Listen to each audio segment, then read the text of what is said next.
Pursuant to Section 84-1411 of the Nebraska statute, notice of this meeting was given October 3rd, 2014. In accordance with the policy, a request to be heard form must be submitted to the Secretary within or up until the board meeting starts in order to be heard at this meeting. Agenda items are subject to reordering at the discretion of the board president. Please attend the entire meeting to ensure that you're able to hear any discussion.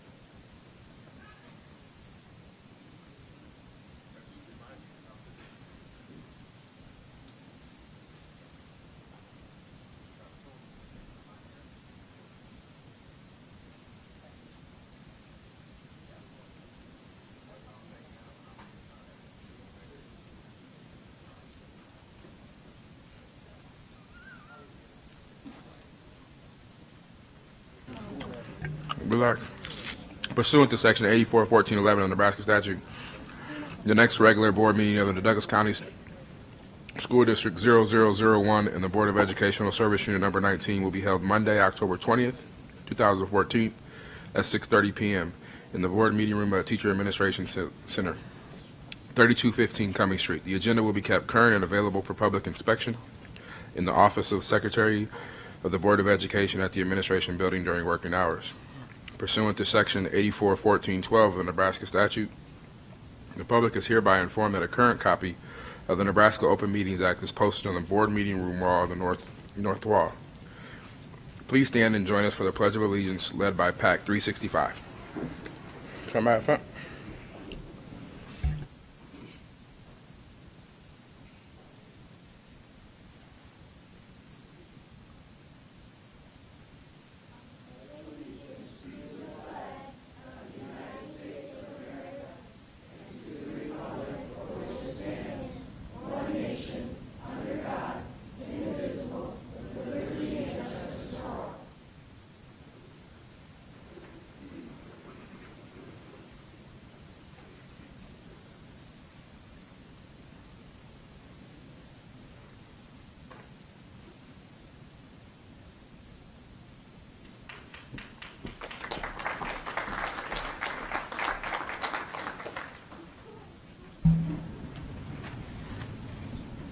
Roll call, please. Fay. Here. Gadding. Here. America. Present. Scanlon. Present. Snow. Present. Underwood. Here. Vargas. Here. Wayne. Williams. Present. 9 present. Thank you. First, we have our school spotlight. Mr. Andrews.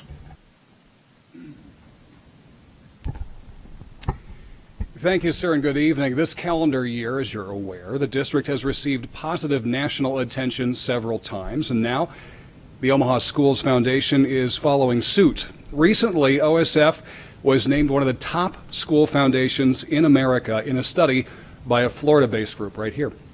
Here to tell us more about that is OSF representatives led by Toba Cohen-Dunning. Please give them a big round of applause.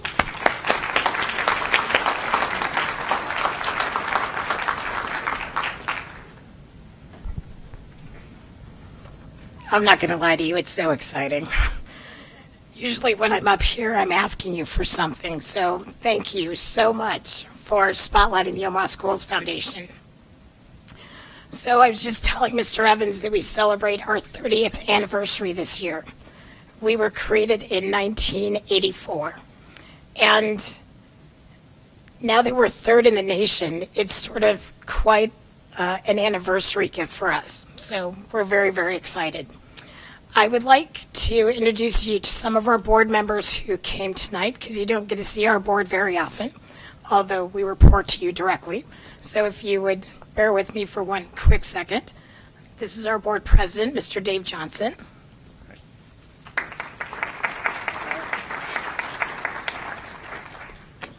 lot of clapping.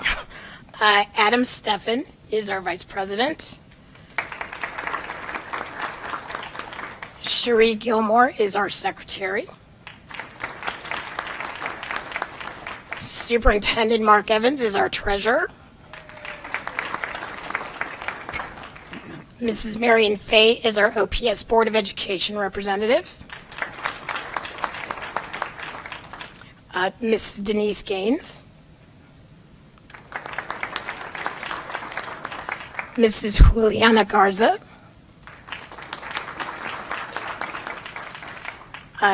Not with us, I believe, this evening is Mr. Nestor Hertzbaum and State Senator Sarah Howard, Mr. Stephen Kincaid.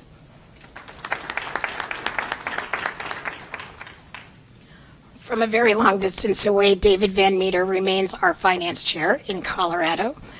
With us this evening is immediate past President Ernie Boykin, who is also the chair of the Board Development Committee. Mr. Chris Prue represents the OEA on our board. And finally, my fabulous next-door neighbor, Dr. Ed Klima, who's the former principal of Lewis and Clark, Burke, and many other schools. Not with us tonight is OPS parents Sharon Smith and Barb Velasquez. So I just wanted to take a minute to say thank you to everyone. I have 3 staff members here with us tonight: Sarah Morgan, Stacy Gowan, and Teresa McGee.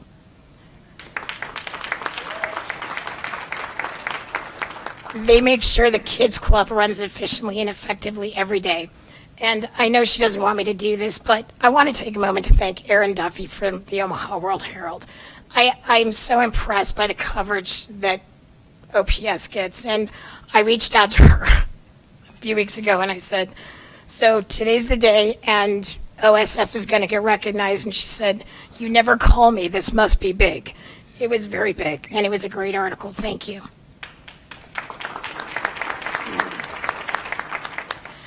I would be very remiss if we didn't give a special thanks to our incredibly giving community and the innumerable supporters of OPS who have made such an impact through their generous gifts over the last 30 years. Our OSF funds are donor restricted. They come in the form of scholarships, school programs, student-teacher support through classroom grants. This year alone, we provided $400,000 in scholarships to graduating OPS seniors. That's significant, and we're so proud to be able to do that every single year. Finally, OSF started Kids Club in the late 1980s with 2 sites. Today, we serve 4,100 children in 42 parent pay sites. We have now opened our 5th pre-kindergarten parent pay classroom that supports the district's early childhood initiative. Thank you to everyone who makes our collaboration with the district so effective. And now I'd like to introduce Mr. Dave Johnson. Thanks. Thank you, Toba. I'm going to be very brief, but on behalf of the Omaha Schools Foundation Board, I want to just say how ecstatic and proud we are to receive this honor to be ranked 3rd in the nation in K through 12 foundations. And I think it just shows our commitment to the students and staff of the Omaha Public Schools. So, thank you. Any questions? She didn't tell me I was supposed to ask that until now. So, Mrs. Fay. Well, we are very proud that we have the Omaha Schools Foundation, that we have the leadership that we have there, and the outstanding board leadership. It's really a treat to go to conferences around the country or to be out in the community and know that the Omaha Schools Foundation is representing our district so well. Now, you mentioned $400,000 in scholarships, but you didn't talk about how much money is given away in classroom grants that go directly to students, directly into classrooms, to teachers who apply for these grants, anywhere from a few $100s to, I don't know, they're not big grants, but they have a big impact. And so you didn't even talk about that and all of the work, the other work that the Omaha Schools Foundation does. And Another thing you mentioned was the number of children that are served in pre-K and through Kids Club. And again, to be able to go out in the community and talk about this great program that we have in our schools that people have waiting lists to get into because it's such a high quality program. We're just very proud to have you all. So congratulations and good job on all the hard work that it took to get there.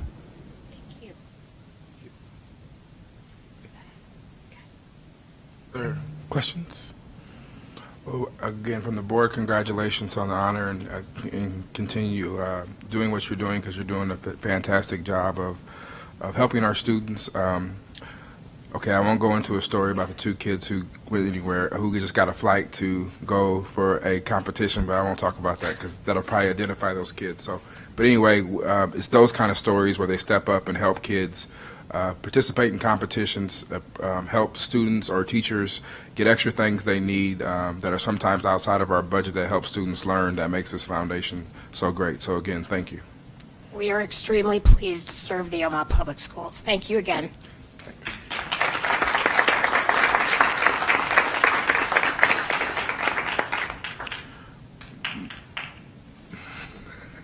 Moving on to F, Board and Superintendent Communications, Mr. Evans. Thank you, Mr. President. Just a couple of updates for the school board. First, I wanted to start off by just saying thank you to... Oh.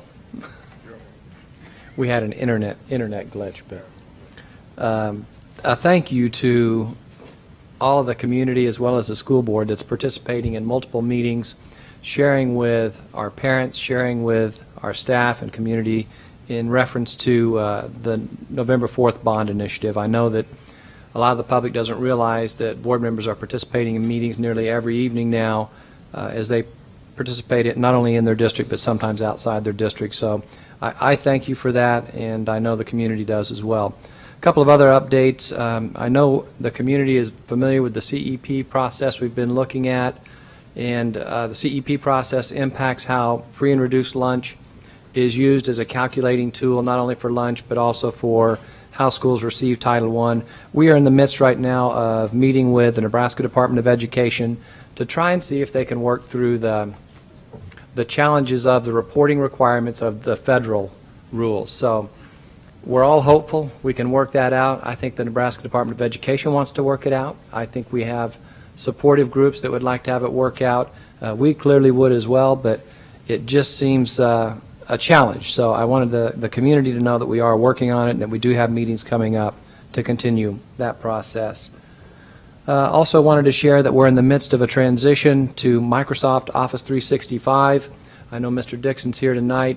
They've been doing podcasts. They've been doing trainer of trainers model to help staff understand it, and I do recognize I've had some staff say, gosh, it just seems like we have so many initiatives going on, and it's true, and I feel for the staff and I feel for the administrators and everyone else that's learning one more thing in the midst of a whole litany of things that we're all responsible for. But on the other hand, it's like I shared with another group, we really don't have many choices. Here we've got an antiquated tool and we've got an opportunity to actually move to a tool that's going to be much better for communications internally and externally, and that's clearly one of our strategic plan goals, is to improve that. So I apologize, and we're going to try to make it as painless as possible, and I've tasked Mr. Dixon and the staff that are leading that training to make it as painless as possible. So that's where we are on that. Also wanted to share that we had Cross and Joftis came in for what's called a critical friend visit, which is an opportunity where the external consultant comes in and interviews community members, interviews teachers, administrators, does focus groups, meets with critical staff. He is in the process, and Scott Joftis himself came in and did a 2-day visitation of putting together a document that's going to talk about what we're doing, how close we're staying to our strategic plan, whether or not we're maintaining that timeline, and then he's going to talk about some of the challenges and issues with it. And I've had some brief conversation with him, and I know Vice President Godding's been a part of some of those conversations too. One of the things that I think you're going to hear from his report is that we're tackling an awful lot at the same time. Of course, we all know that, but it is one of the issues he heard from the focus group. It is one of the issues he heard from our principals, and I know tomorrow we're going to spend the morning in one of our monthly principals meetings it is something I'm going to talk to them about too, about how do we take something off your plate while we're adding so much, because it is an issue that came out in his report. So as soon as we get his written documentation, we'll be sharing that with the board. And kind of on that same vein, one of the things that's happening that we haven't even talked about is that we're in the high school accreditation phase right now. I believe that happens every 5 years, Dr. Kerberg, is that correct? So we're in our 5th year of the high school accreditation process, which is very intensive, requires a lot of time from our teachers, from our administrators at the high school level, and we really hadn't even thought about the extra work that's put on their plate at the same time we're putting all these other things. So we're trying to figure out if there's some things we can do to diminish some of those issues. And with that, I'd just say thanks again for all the help that everyone's provided. I know Friday night I was at the North High, Central High football game, and I saw some young people putting some flyers underneath some windshield wipers, and I thought I recognized one of them as maybe being the son of one of our board members out sharing the word, even during a Friday night football game. So I know that you're all making a really concerted effort, and I appreciate that, and I know the community does as well. Thank you, Mr. President. Board member comments. Ms. Williams. Good evening. I had the pleasure of, I don't have all my notes typed up, came back yesterday from a Council of Urban Boards of Education conference in Miami. As beautiful as Miami was outside the windows, I really didn't get much time to enjoy it. But they had a great opportunity to hear some great speakers. Alberto Carvalho, they call him the Miami Miracle. He's just very powerful superintendent who came into a district and made great changes. And of course, I would have been remiss if I didn't think about our own superintendent back home. And so I'm excited to have some conversations about, some of the things that they've done there in Miami-Dade, and how it lines up with the great work that we're doing here. Also got to a few of the other sessions was build effective wraparound and advocacy. And if you don't know me at all, you know that I'm very much into mentoring and making sure that our students have as many resources as they possibly can. They're being supported in the schools as well as at home in the community. Was able to, let me see, I'm looking at notes because I haven't typed anything up yet. Meet some Locke Beecham, if you've never heard of him. He's a wonderful advocate for urban public education. He was honored with the Lifetime Achievement Award. The current CUE president, Van Henry White. Just some powerful, amazing opportunities to speak with great educators and great boards of education from across the country, and had a very insightful session, and I'm sure Mr. Snow can attest to this. We met with some mid-sized urban districts that were very much like Oklahoma City and Atlanta, and to be able to have the conversation of what does their district look like, what are some of the challenges they're facing, and what are some of the same challenges we're facing. Fabulous to report back that we are very much ahead of the game, and I have a lot of colleagues in those prospective districts that are very much looking at OPS right now and some of the great work that we're doing. And so just to my fellow board members, note that your hard work and effort is being noticed across the country, and we very much stand out. And, they're very shocked to look at what our diverse population in our school district looks like. So we're very much on the move. And I will be sending out a small report about the sessions that I went to, as well as the link to all the CUBE sessions, so that you can get some information from that. And I can't forget Keisha Ray from Nashville. They brought up, she did a great presentation, the digital divide, and talking about E-rate and FCC. And I was like, okay, I'm going to follow you on Facebook and Twitter, and I'm going to email you. And I've already talked to Miss Merica when she goes to another conference to touch base with her and bring back this information.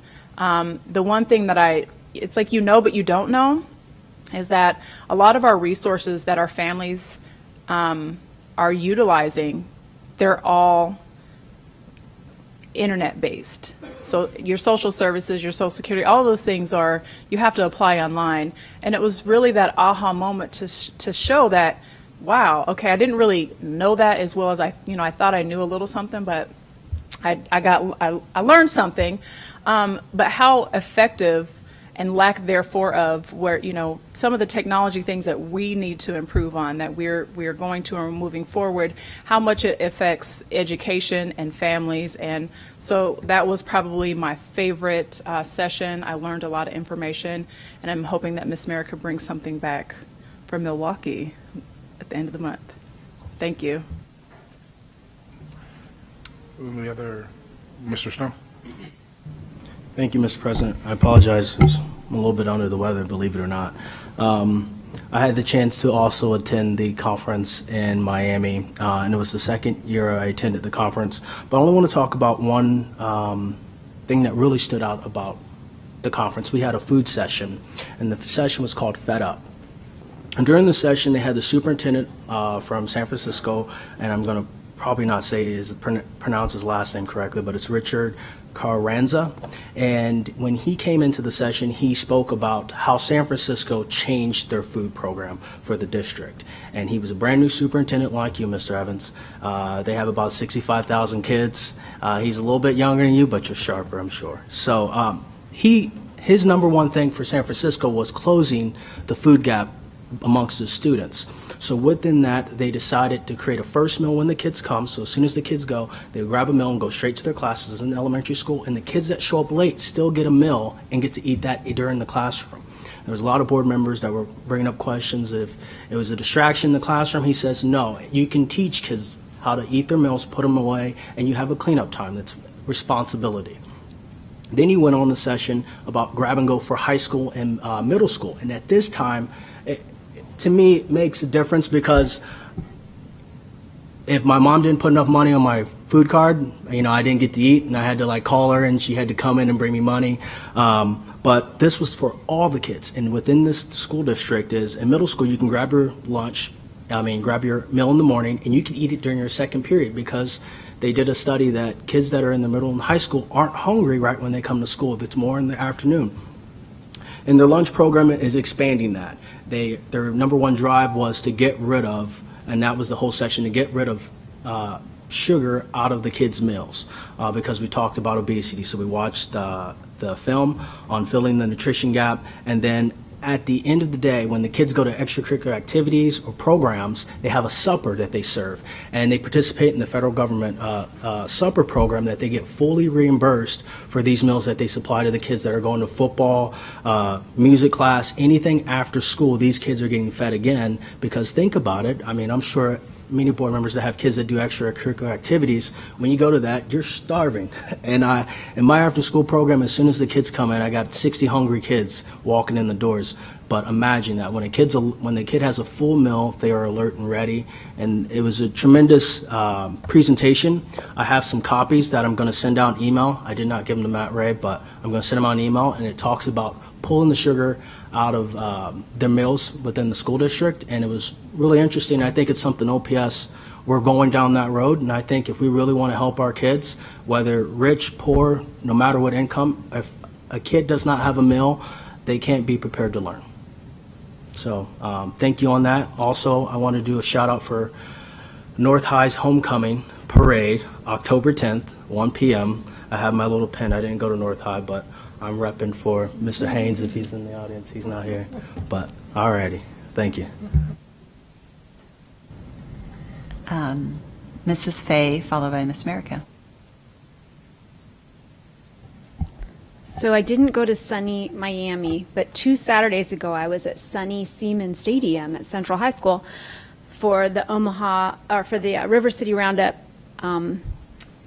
Marching Maverick. I don't know, it has a long name, but it's a marching band festival, and it was sponsored by UNO and Central High School, and we had bands there from all over the Midwest, and the UNO Marching Mavericks were there as well, and Central High School participated. And the reason I think it's, besides it being a great event and lots of fun to watch marching bands perform all day. One of the reasons I wanted to bring it up is because we're going to get a presentation later in the board meeting on the fine arts. And it just serves as a good opportunity to remind the rest of the board and our public what role the fine arts serve to reinforce positive behavior and student engagement. And so if you want to see a group of really engaged kids, go to a marching band festival. You'll have another opportunity, the Omaha Marching Invitational, which is the marching band festival that OPS sponsors, is Saturday, October 18th at Burke High School. It's all day. I know there's a gate fee, but it's probably nominal, $5, I'm guessing. I could be wrong, but it can't be much more than that. And so you can come and just sit in the stadiums and enjoy the autumn sun and watch some really engaged kids do play great music while walking, so which is really impressive. And I wanted to Mr. Snow's point, one of the things that the Central High Band does, because many students don't go home on home football Fridays between school and the football game, is there is a local restaurant that donates sandwiches to the kids who stay after school and eat. And we also have kids who just are in the school and aren't in band but hear about it and kind of migrate up to the cafeteria to eat. And I know the Central High Band's happy to feed those kids too, because that can be a really long day when you're at school from 7:40 till after the football game. So it is really important, and so thank you for spotlighting that. I also did not go to Miami, but I had a couple of things. First, an item that was actually in Superintendent Evans' report, but I know the public doesn't always get to read all the way through that.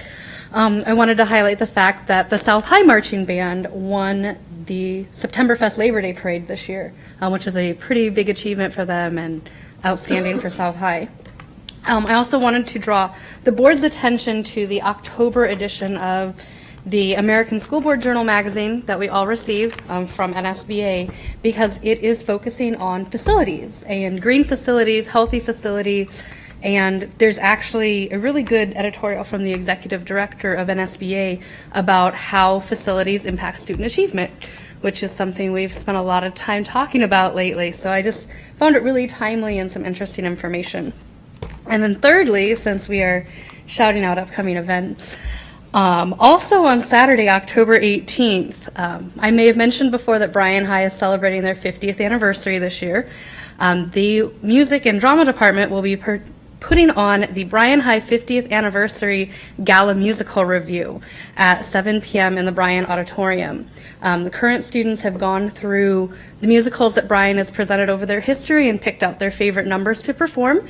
And there's also some alumni from about 1989 to present that are coming back to perform, including me.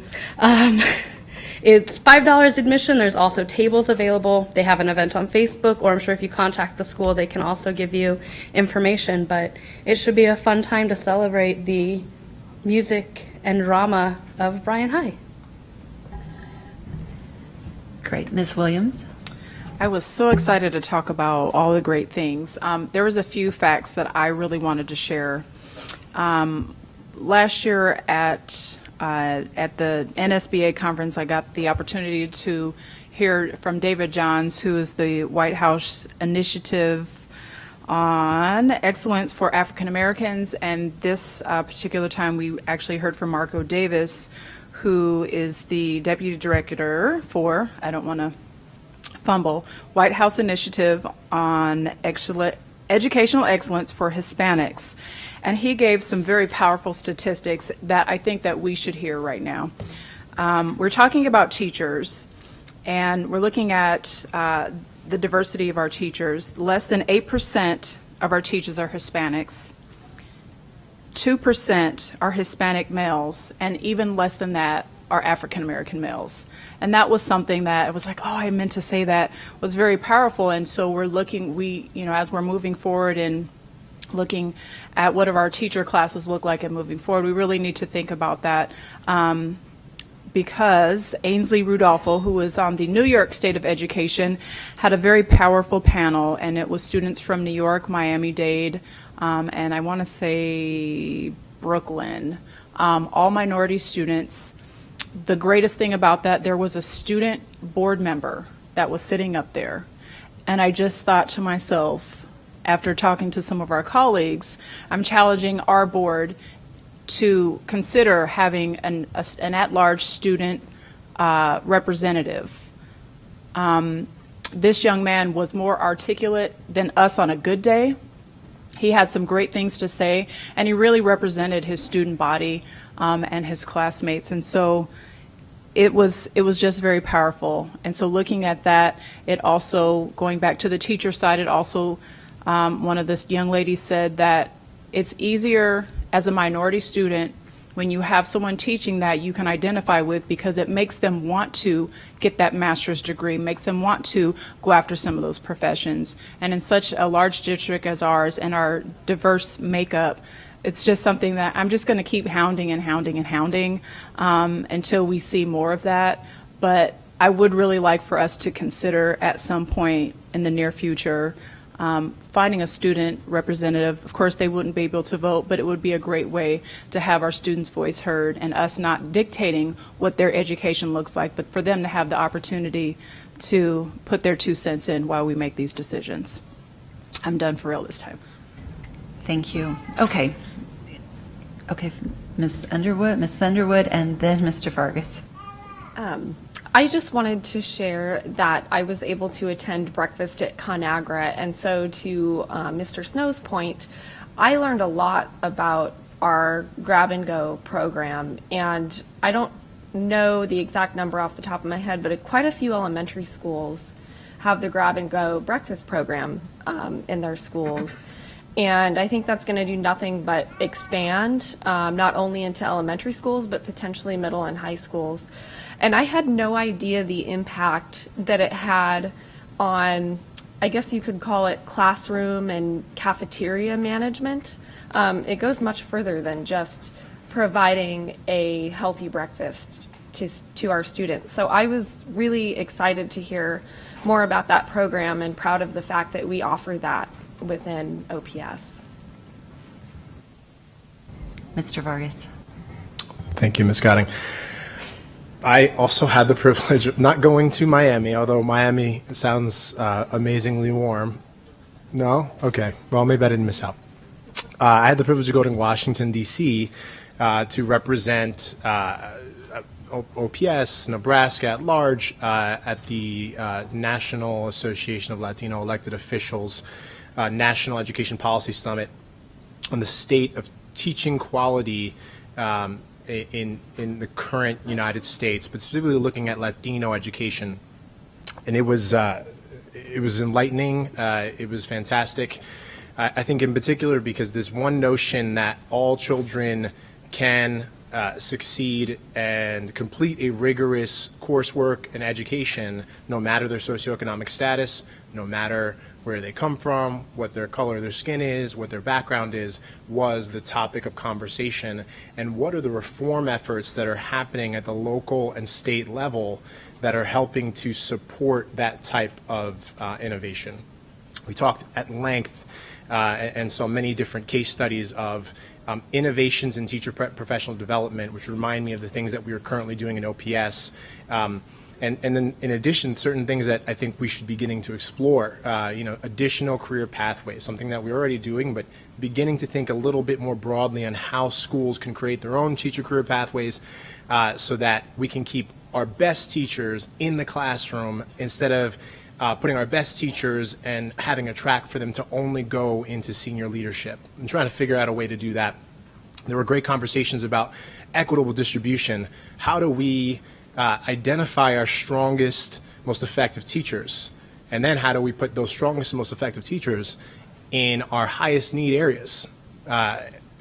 It seems very simple, but it requires a lot of work to be able to first identify our strongest teachers. And so there was a lot of policy work that would need to happen. It was very interesting hearing the evolution of that work at the local level and the state level. Another issue that came up was the concept of teacher evaluation, which I know was on the agenda today as one of our policies, as how can we ensure that every single teacher has the development and the ongoing resources and consistency to be an effective teacher and make sure every classroom has that effective teacher. And one of the conversations was about it's hard to use just one measure to evaluate a teacher, and oftentimes we use an observation. And that a lot of districts, local and states, are using multiple measures: student growth, student surveys, parent surveys, local assessments, national assessments, state assessments, to create a more comprehensive and fair way to evaluate our teachers that informs instruction, that informs where we really are, and that can tell us where our strongest and in need of improvement teachers are, and so that we can be more nimble as a district.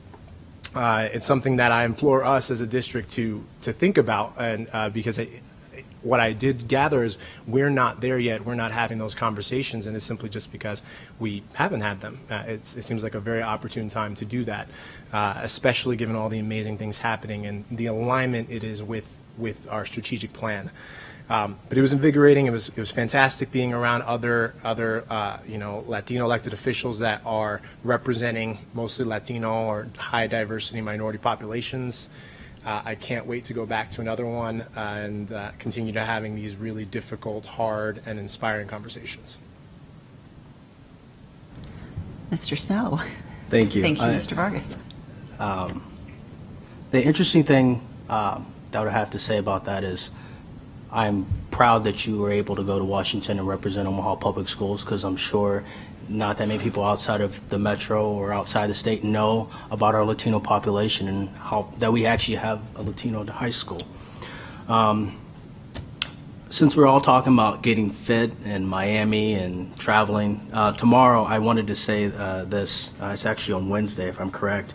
I will be attending the 11th Project Fit America Playground dedication, hosted it will be at Central Park Elementary, and I'm assuming it's going to be a bunch of kids, me, and I'm going to introduce them. They're probably going to run me over and take over the playground.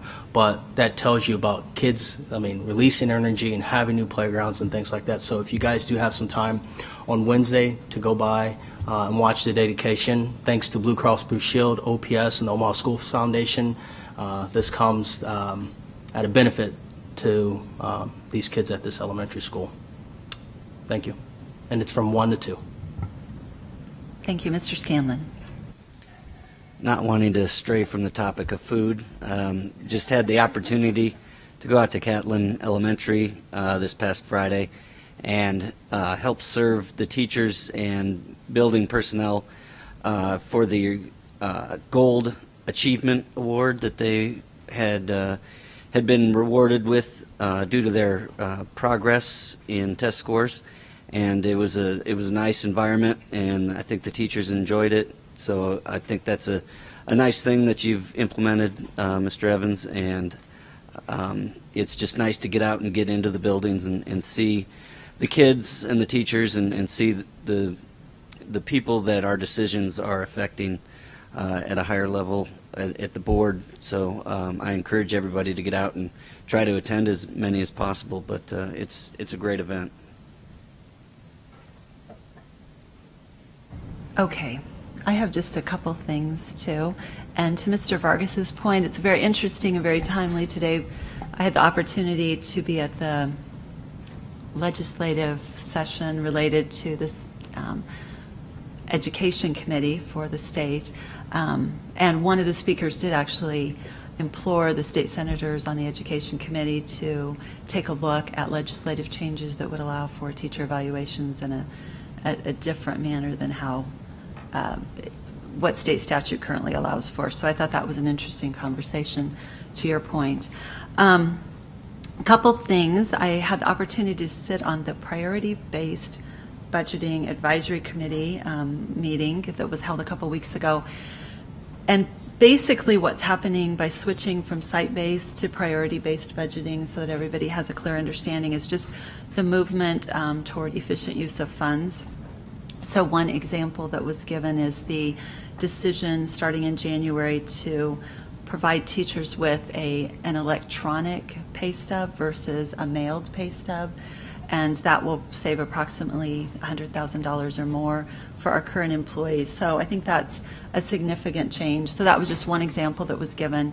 and then just that movement toward trying to make sure that the schools have the resources they need, but also making sure that at a district level, we're bundling and buying in bulk and whatever we can do to save money. So I think there will be another one held maybe in January, it sounded like.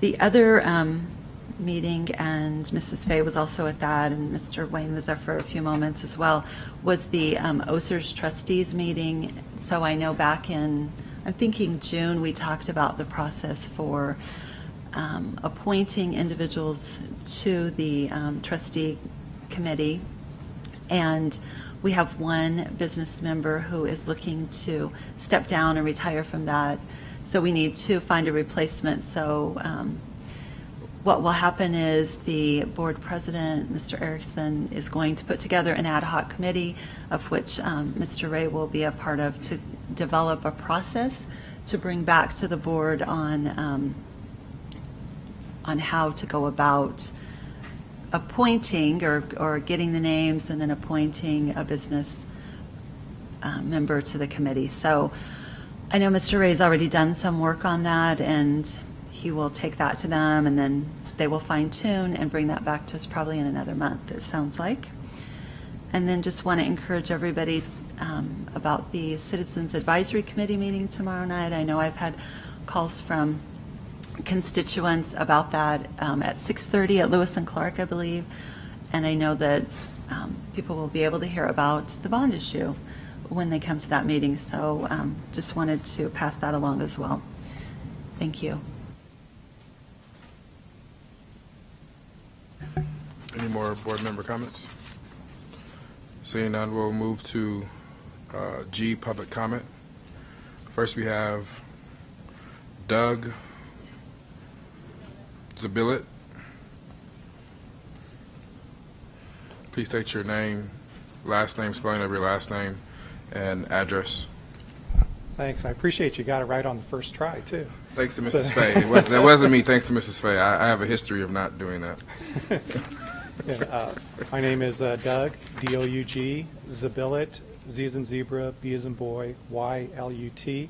I'm the executive director of Nebraskans for the Arts. The Nebraskans for the Arts is a statewide organization of teachers, artists, businesses, and individuals committed to advancing opportunities in the arts to improve the lives and learning of all Nebraskans. I learned that an agenda item for tonight's meeting is the Fine Arts Update, and I came to express my support for the wonderful curriculum and activities in the Omaha Public Schools, and it's looking towards the future as it reviews the Nebraska Fine Arts Standards and how its concepts can be incorporated into OPS curriculum. Focus in the past has been on commonly called academic courses, reading, writing, arithmetic. These are important subjects for learning to make a 20th century living. We are now looking at teaching subjects for 21st century living. Students will need to use both sides of their brains to build skills for creativity, problem solving, and critical thinking. Nebraska Fine Arts Standards is a framework to assist teachers and school districts with subjects that can help provide this rounded student education. I encourage the board to have a conversation with administrators and teachers on the importance of the arts and how adopting the Fine Arts Standards, state Fine Arts Standards, can help Omaha Public School students become equipped to learn, think, act, and lead in the 21st century. All right. Thank you. Thank you. Next, we have Ms. Barbara Robinson. Please state your name, last name, spelling of your last name, and your address. Please, you'll have 5 minutes, and Mr. Ray will let you know when there's 1 minute left and when your time is up.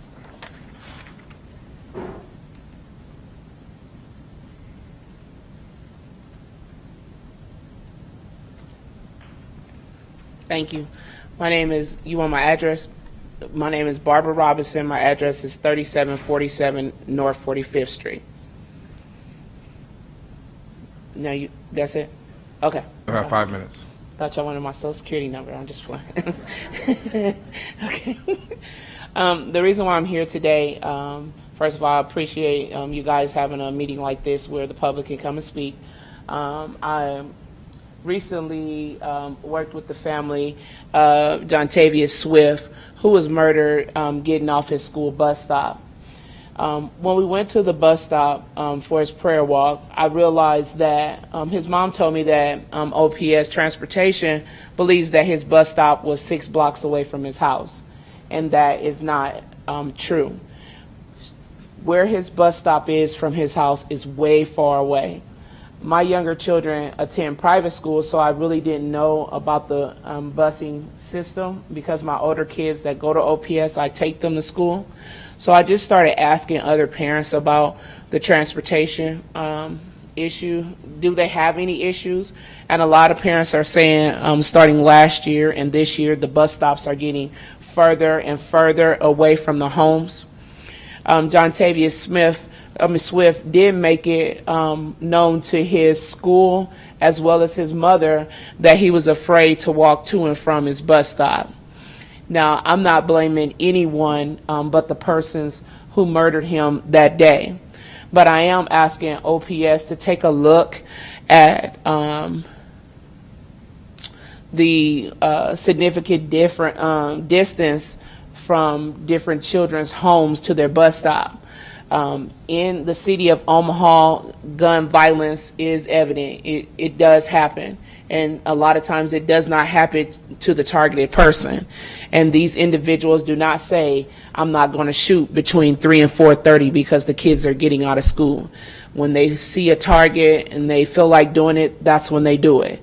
And I'm just asking that you would please take a look at, a lot of parents have told me that they have called the transportation, and maybe just calling transportation is not helping. Maybe they need to be here tonight and speak with you. And if so, we will come back next month. But as a community person that works in the community and have love for my community and want to see the next generation make it through. It is very hard for them to go to school with rivals and all this stuff. But what's even harder is for them to walk from, if they stay on 45th and Pratt and have to walk to 45th and Wirt for a bus stop, that's 2 neighborhoods. And I don't know if you don't know about gang and territory and stuff like that. If you call me, I can tell you. I can tell you about different areas. There's a lot of different hoods in areas, and these kids are not safe. And maybe it might cost a lot of money. Maybe it might cost a little money. Maybe it might just cost some more time.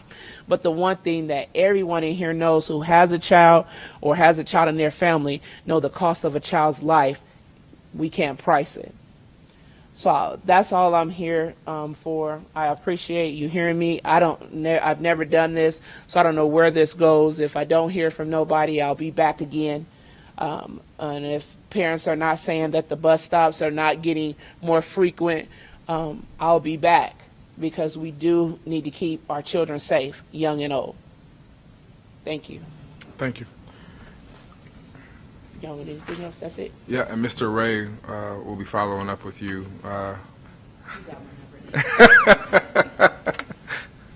We'll have further conversations. Next, we have Gina Appleby. Please state your name, last name, spelling of your last name, address, and you'll have 5 minutes. And Mr. Ray will let you know when there's a minute left and when your time is up. My name's Gina Appleby, Appleby, and my address is 10528 Decatur Street. And I'm here tonight because I have 2 sons that go to Edison Elementary School. I also am the advisor for the Edison PTA, and in addition to that, I'm here tonight as an advocate for our Edison Eagles, our kids at our school. We had a meeting last Thursday of the PTA, and at that meeting, we discussed our new peanut and nut-free policy at Edison Elementary. And there is one little girl at Edison Elementary who I think warrants talking about. But first, I want to tell you that there are 2 reasons I'm here. Is because I would like to obtain a full-time nurse at Edison Elementary. And in addition to that, I'd like better implementation of our buddy teacher program. And I'll tell you a little bit about that as well. Now, Addie, the little girl I'm talking about, her mom wanted to be here tonight, but unfortunately they had some health issues. Addie's 5 years old. She's in kindergarten, and she is in Mrs. Hoffman's class. And she is the reason why we've done this peanut and nut-free policy. She has a very, very serious allergy, which is she can ingest it through her nasal passages. So, I mean, these are the things. She can't go to the grocery store. She can't go to restaurants. She can't even go and play at another friend's house because that's how serious her allergy is. And there are kids at our school at this time, without the mother being here, we really can't have public conversation about a particular individual and their health concerns. And we'd be more than happy to have a private conversation with that parent, but without that, this board has really never allowed people to talk about other people's kids publicly. Okay, so that's fine. I understand FYI. that. You bet. Well, in any addition, our school nurse is Mrs. Condon, and Mrs. Cook, and Mrs. Cook is only there on Tuesdays, Thursdays, and every other Friday. We do have a health aide at the school, but she does not have a medical background, and she has only been trained by OPS.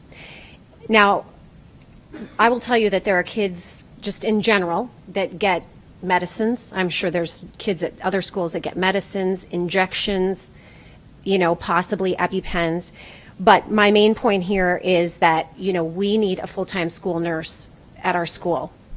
I did some research, and in a study they said, first of all, it saves principals, school nurses save principals almost an hour a day, teachers almost 20 minutes a day, the clerical staff over 45 minutes a day, and beyond that, it helps teachers do what they do best and focus on teaching.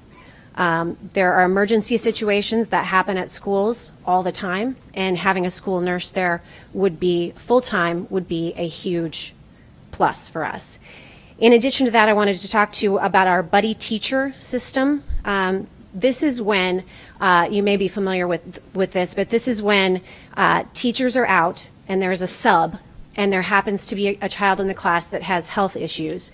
A buddy teacher is supposed to come in and inform that teacher of those health issues, because sometimes I'm not sure the subs get through all the information. I've heard this, at least, all the information that's left for them. So we need to ensure this is in place. The buddy system and the buddy teacher system, the teacher, how can I say this? There's teachers that don't know who their buddy teacher is. And that's a problem, because with health issues and serious health issues like we have at the school, that's very important. So those are the two reasons I'm here tonight, and I hope that you will consider hiring a full-time nurse. I know budgets are tight, but this to me is a critical situation, and not for just one child, for all the kids and all the Edison Eagles. And then look at helping us implement our buddy teacher system, and if it's not at other schools, it should be, because I think it's a great idea. So thank you. Thank you.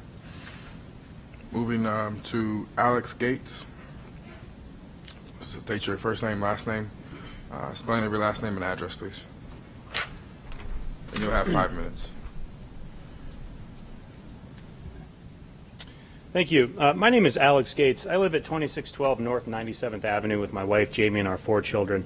My oldest daughter attends Wilson Focus School, and my youngest daughter attends Edison Elementary. I'm the current president of Edison Elementary PTA. Prior to leading the organization, I served 2 terms as vice president. I've been an active member of our PTA for 4 years. I'm here this evening to encourage OPS to create a documented process that allows parents, teachers, and staff to submit a formal request to investigate and remove ineffective school principals. I fully understand any discussion related to the replacement of OPS staff comes with a host of challenges, but please understand that the lack of a documented process creates a number of issues. Without a documented process, parents, teachers, and staff seek solutions but are left feeling ignored, hopeless, and frustrated. When teachers are hopeless and frustrated, they simply quit. Schools lose great teachers. When parents are frustrated, they either pull their children out of OPS or they remain feeling angry and disenfranchised. When they become cynical and unsupportive of their school and teachers, they vote against OPS ballot measures and they vote against incumbent OPS board representatives. For years, parents and teachers have been fighting for a new principal at Edison. At one point, a group of 4 highly respected teachers decided enough is enough and brought their struggles to the district to speak about their need for change. The following year, all 4 teachers were individually transferred to different schools in the district. This retaliation and coercion has created an institution of fear within our school. Teachers are afraid to speak up because they don't want to be transferred, belittled at staff meetings, or bullied.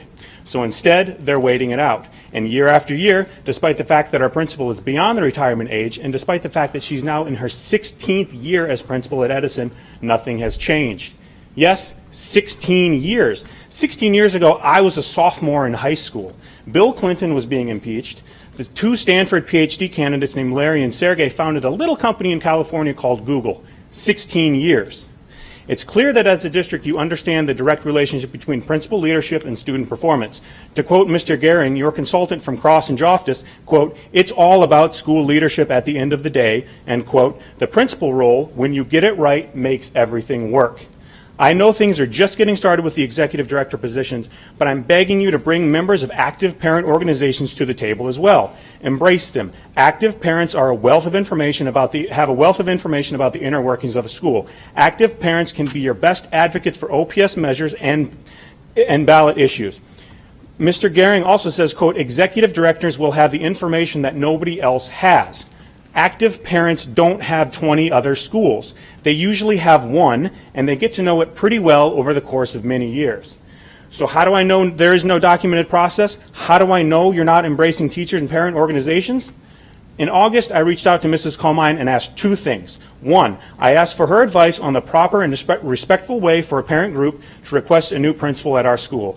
I also asked that teachers and staff be provided a safe way to speak up about school conditions without fear of retaliation.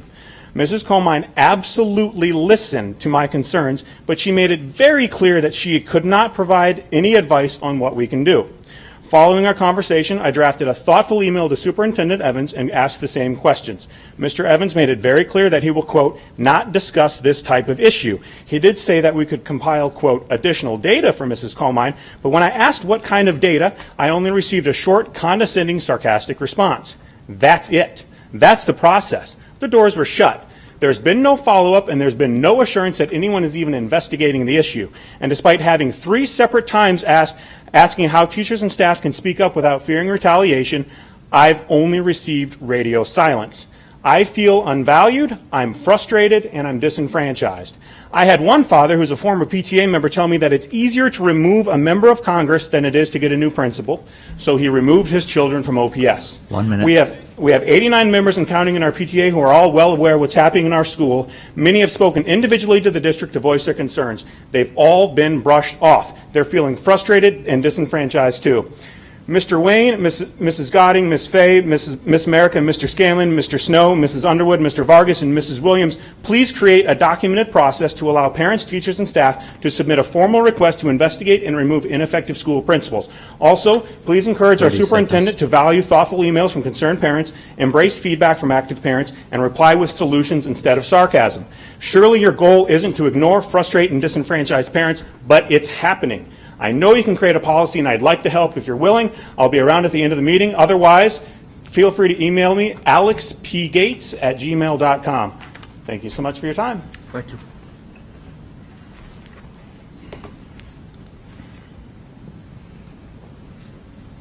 Do we have any more public comment? No, sir. Moving on to H, consent agenda. I was asked to move H21. H21 to action item I to B.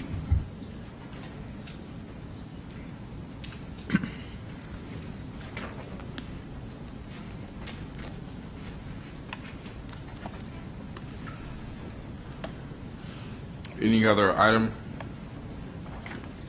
Hearing none, I'll entertain a motion to approve the consent agenda item that is present before us. Move approval. There's a motion by Mrs. Fay. Is there a second? Second. Motion by Mrs. Fay, second by Mrs. Underwood. Roll call, please. Godding. Aye. America. Aye. Scanlon. Aye. Snow. Aye. Underwood. Aye. Vargas. Aye. Wayne. Aye. Williams. Aye. Fay. Aye. 9-9. Motion carries.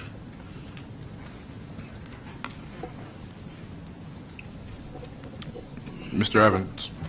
Thank you, Mr. President. I did just want to make a couple of comments. We have two individuals with long history of service that submitted retirements that are on the personnel items, and I wanted to recognize their years of service. It won't happen until the second semester, but Dr. Dennis Poole, who served this district well for 18 years, was on the agenda, as well as Mr. Bob Danauer, who served in the curriculum instruction assessment area for many, many years. And both of those gentlemen will be sorely missed. So thank you for your years of service, Dr. Poole, and Bob Danauer as well.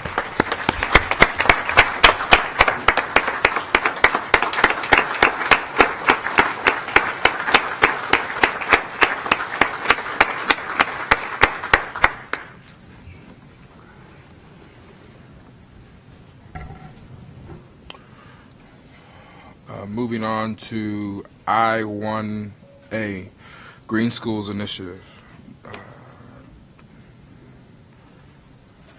Dr. Turnquist.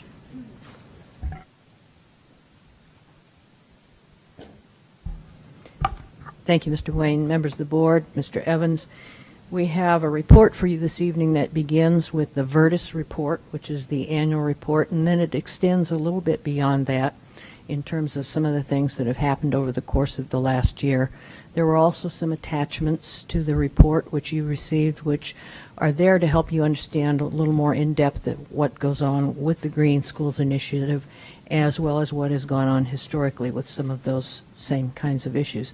I'd like to call to the microphone now Mr. Craig Moody from Virtus Group. Virtus has been a wonderful partner for the district over the last several years in helping us develop more green initiatives, and not only in terms of saving energy and in terms of cost energy or savings, but also, in my view, a very important aspect has to do with education and engaging students as well as staff in the entire process. Mr. Moody.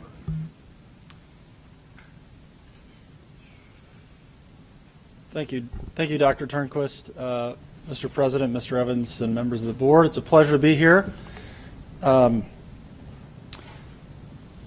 First, I wanted to just remind you that our little company, Virtus Group, we've been working with the district for over 5 years now. The Omaha Public Schools was our first client, which when you start a business and you think about the Omaha Public Schools as the first client, it was pretty mind-shattering for us, but we've thoroughly enjoyed our work with the district, and we're looking forward to the remaining 2 years. I also want to remind you that our work has been entirely funded externally, so the district has been hopefully benefiting from our work at no cost to you.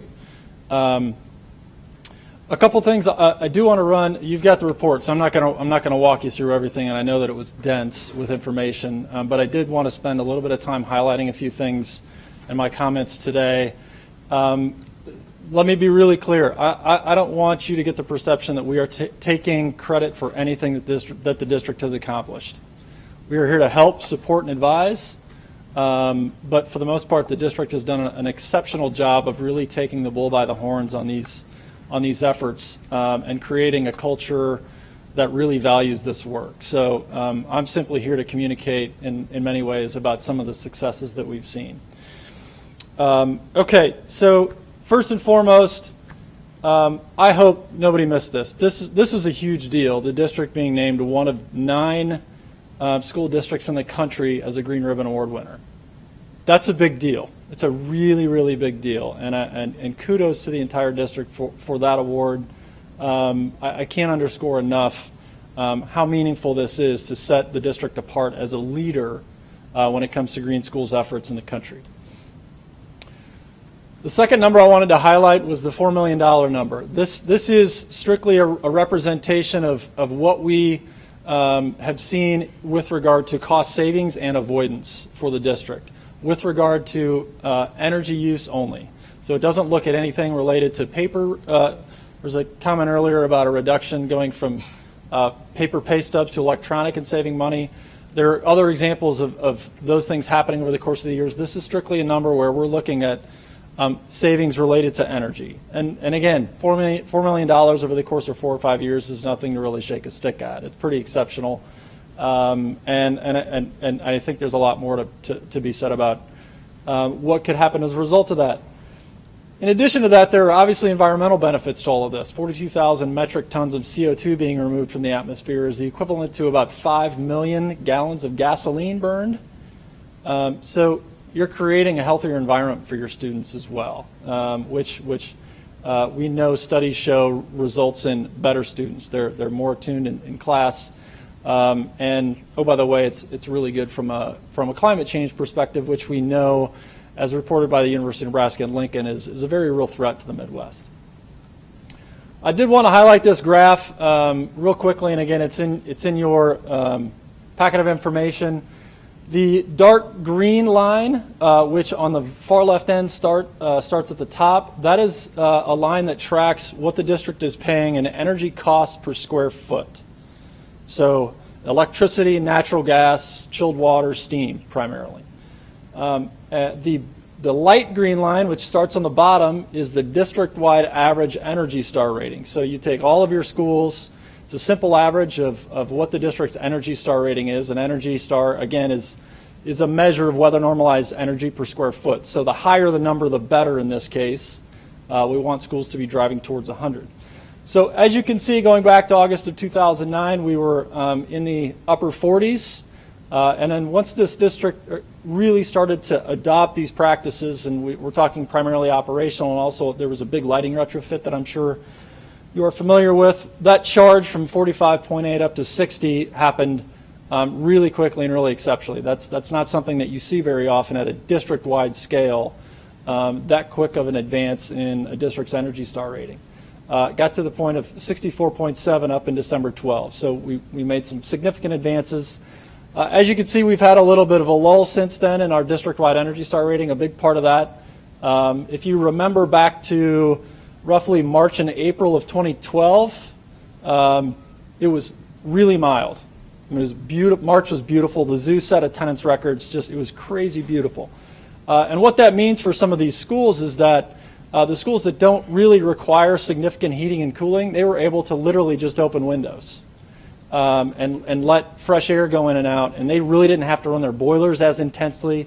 They didn't have to run their window unit air conditioners, and so what that meant for those schools is their energy scores improved dramatically. And then once we got back to a normal March and April, that's when you see that really distinct fall from that high of 64.7. But as you can see, as of June, the trend is back up. We're hoping to see some July data soon. But all in all, when you look at this whole thing, the point is this: the district has been more energy efficient for sure, and that's saving money. If we weren't saving, if we weren't as efficient as we are, that cost curve would be quite a bit higher. It'd probably be about off the charts by now. Okay, a few more things that I wanted to point out. We've seen an 116% increase in recycling. The district before we started, they started a single stream recycling program, which is a great move, but it was optional for every school, so it was at their discretion whether or not they adopted that. At this point, every school except the one is participating in the district single stream recycling program, which means that over the course of a year, we're recycling about 40,000 cubic yards of recycling on an annual basis. And that's a picture of a football field, because if you took all of that recycling and started piling it onto a football field, it would cover the entire thing, including the end zones, and it would go about 25 feet tall. That's recycling. Quite a bit. So we've seen some pretty significant advances in that number, which is exceptional. I'm not, obviously I wanted to hit the highlights. I'm not talking about all of the different things. Here's the short list. I'm going to talk about the last one just briefly. One of the things that, as we've been working with Sue Colvin and Minnie Dacus, my favorite story that they tell is about the kids that are in elementary school, that were going to an elementary school that have really adopted these things and have really latched onto it. As they've gone into middle school, it's been interesting how they step up and they say, well, why aren't we doing this? Why aren't we recycling in the cafeteria? We can do it better. And all of a sudden you have these kids who are addressing these operational opportunities in the cafeteria, which is inherently complicated. I know how cafeteria was when I was that age. But I love the fact that your students are now really kind of growing into this position where they're advocates and they understand and they're becoming experts in these things. That's positioning them in a really great place. to work on these things in the future, which is exciting for me as a future employer of OPS students. Okay, I will leave it at that. I tried to be brief, and we'll be around for questions. Dr. Turnquist. Yes, we do have some people here with Mr. Moody to assist with any questions you might have. They are Dr. Minnie Dacus, who works closely with individual school buildings, Mark Rickley, who is our manager of the maintenance division, and Jeremy Madsen from Schoolhouse Planning. So if any members of the board have any questions on the Green Initiative on this annual report, we'd be pleased to answer those. Any questions by board members? Mr. Snow. I don't know if this, thank you, Mr. President. I don't know if this is an appropriate question, but you said there was every school in the district but one. Which school is that? That's a fair question. Wakanda? Yes. Okay. That's interesting. Is there a reason why they opted out? No? Ms. Dacus, can you come to, Dr. Dacus, can you come to the... And by the way, I love that jacket you're wearing today. Rock it. Oh, your shoes? What? Oh, Focus. Nice, nice. Focus. Good afternoon again. I'm Minnie Dacus, and I do assist Sue Coven with the Green School Initiative.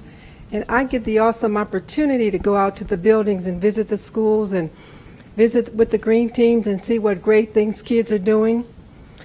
And we have one school now, but before we finish, we'll have all the schools, all the departments, all the alternative programs participating in this awesome event, because you don't know until you get in those buildings and see how the students and the teachers are really concerned and enthusiastic about these different projects and initiatives. And they have green fairs where parents are involved. They relate it to the curriculum, to the science standards, and they have gardens. I mean, you get into those buildings and you see that they're truly concerned about the environmental health and welfare of this district. So we have one school, but our challenge is to make sure we get 100%. And we do have like 30 of our schools who are eligible for the Energy Award. I have some 51 appointments that I've scheduled until December to get out into those buildings and see what we can do as a district to help support their efforts in the building. But that one school, we'll get them on board.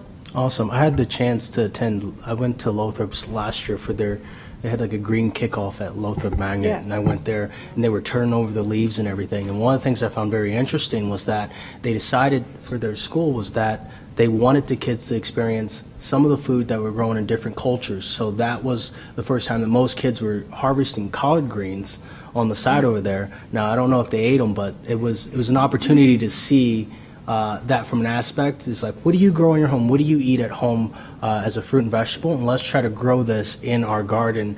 And the interesting thing is that the kids made that decision. And I mean, this is Absolutely. everybody in Omaha mostly has a backyard or a green space somewhere. And if people could go back to gardening, doing a little bit, you more appreciate food, and you also know what's going in your food. And that goes back to that thing on know what you eat, and that, I mean, a great mind with that. It's a food thing, so. And all you have to do is ride by Yates School, and you see the garden in the front of the school. It's beautiful. Who's managed by the community and and immigrant populations in that area, so. And that garden's beautiful. They Yes, have, the it truly downfalls, is. they have so many rabbits in that area, so I don't know how you can tame them, but, yeah. Thank you. Mrs. Fay. So I have a question for Mr. Moody. And Dr. Dacus, you may want to chime in. So, Mr. Snow's question about which school was not participating kind of made me think of it, and that is maybe Craig can tell us if there was something that was required, the most effective thing, if we were to require something of our Green Schools Initiative, what would have the greatest impact? I mean, you showed us how much money the district is saving. I mean, that's cash money that can go back into the classroom. And so if there's, one or two things, I don't want to limit you, but if there's things that are have the greatest effect and are that schools are implementing successfully, if we were going to require something, what would that be? Or those things? however you want to phrase it. No, that's an interesting question. And I think there's a fine line there. I mean, I think when you start requiring or mandating, then that can result in disengagement occasionally. So we got to be careful about what that looks like. I don't know that I have a quick answer for you, but I would. And again, we highlighted Miller Park in the report. The things that were happening in Miller Park are exceptional. So what I'm interested in is looking at what some of those leaders are doing and how can we ensure that gets replicated in every school. Policies are on occasion appropriate, but I'm not sure that. I don't know, but I'd love to give it more thought because I'm sure that there are some things that I think very specifically could just set the stage. And in many cases, we talked about the challenges the principals have with so much on their plate. Right. It can, in some cases, take that decision off of their plate and just, in many ways, make it sort of required, and all of a sudden you can just move forward and institute the change. So can I table that? Yes. Okay. But let me ask a follow-up question. So you talked about principals having so much on their plate. Are there other building leaders who really drive these initiatives and make them successful, like at Miller Park? Without question. We have green teams where we have, like at one school, we had the science teacher. At some schools, we have kids who are so high on this, they call themselves energy managers. So they make sure the lights are out. They make sure the computers are off. They make sure that things are unplugged. I mean, kids take charge. We have teachers who are taking charge. Many times, the appointments I have are not necessarily with the principal, the team. The principal's a part of the team, but we have staff members who are part of the team and students. Yeah, that's great. Thank you. Yeah, Go ahead. I would just add that our experience is not that it needs to be the principal sitting in the room having all these discussions every time. The principal needs to set the stage, in our view, and support it, and then let the good people that are passionate about it just go after it. Right. And then you'll find that once they're enabled and empowered, they're going to do some pretty cool stuff. Right. No, that's great. Thank you. Mrs. Godding.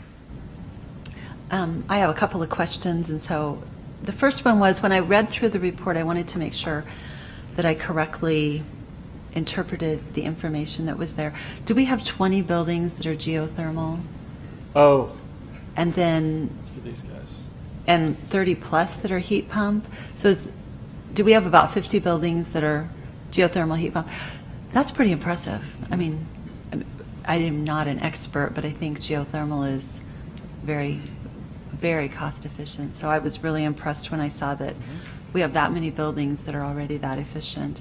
And my second question relates to water, and specifically the known increase in the sewer separation fees. And a conversation that I had with someone else in another education institution in the metro area.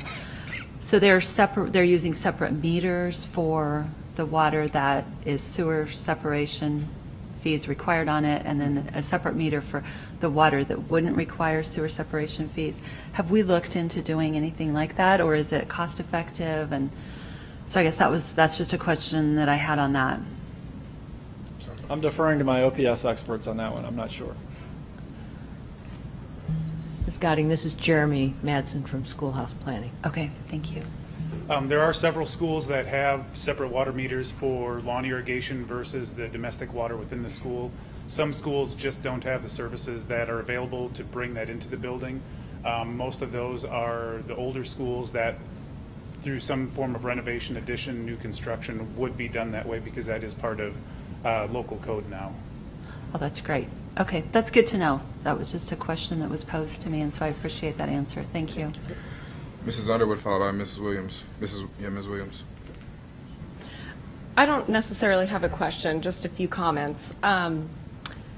When I guess I'll call it the green wave sort of hit the design profession, at least where I worked, a lot of it was about kind of the feel-good side, which is really important because we are affecting our environment in a very positive way.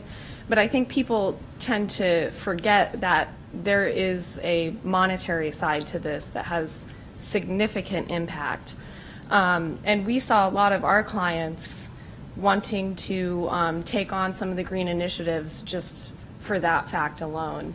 I think that OPS is doing a good job of sort of focusing on both sides. Because like Mrs. Fay said, the $4 million over 4 to 5 years, that's in just energy savings, that's huge for the taxpayer. The other thing that I wanted to touch on, or just follow up on something that Mr. Moody said, was not only are the kids sort of learning these recycling behaviors in elementary school and bringing them up through middle and high school, but they're probably also taking some of those behaviors back to their family and affecting some of the behaviors at home as well. So it has a very far-reaching impact, which is really cool to see. And then going forward, I think we have a huge opportunity, and I know Jacobs is in the room, just to capitalize on this even more. You know, I'm going to say once the bond issue passes, with the new facilities that we have in renovations, especially that we have planned.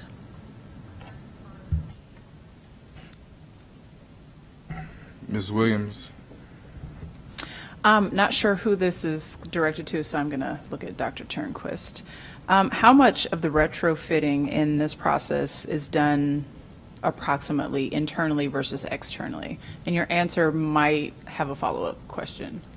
Okay, I'm going to ask Mr. Rickley from our maintenance department to come up because he is closely associated with the retrofit.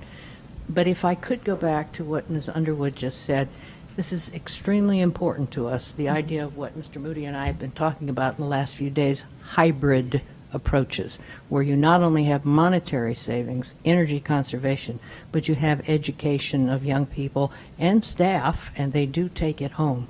And we are in conversations with Jacobs and with our own team and with Virtus to talk about that very thing, how we're going to move forward and expand on all of this.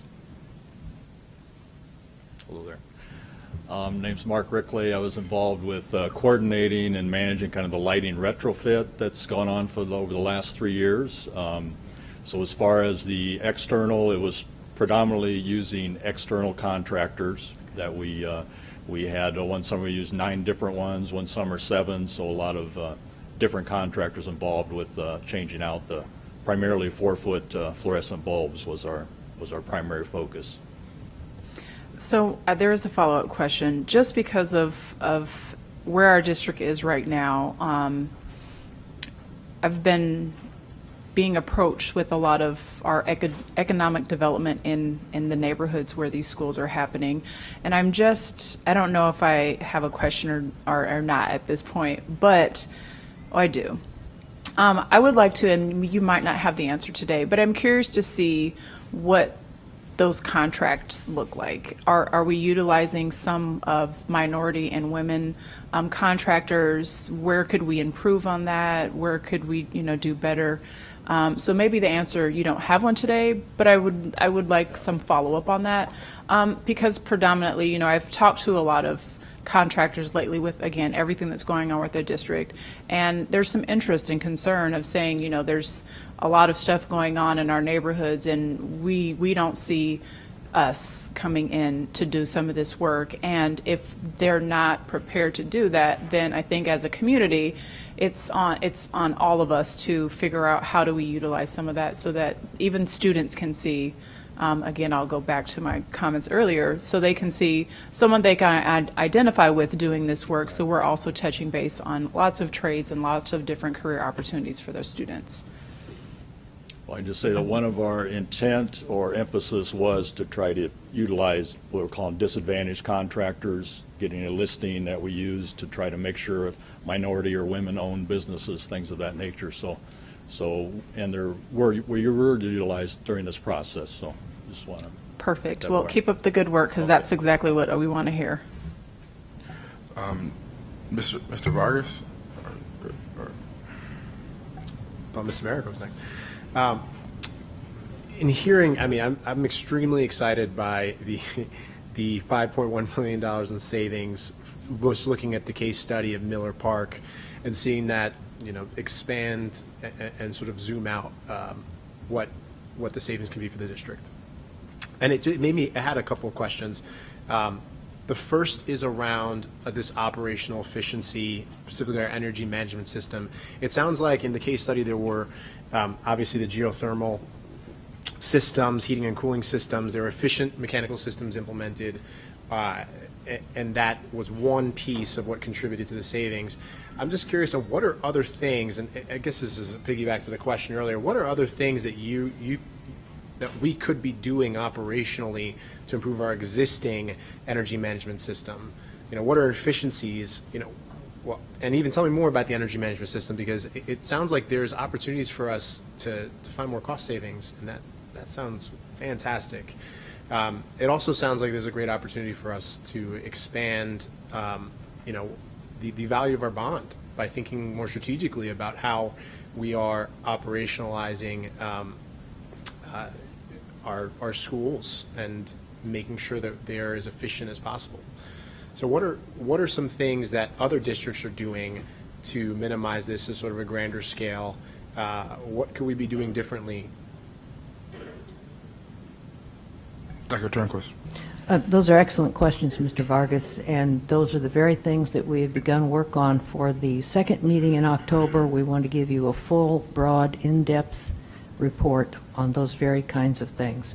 So we are now working on a document for that report, as well as participation in discussion at that next meeting.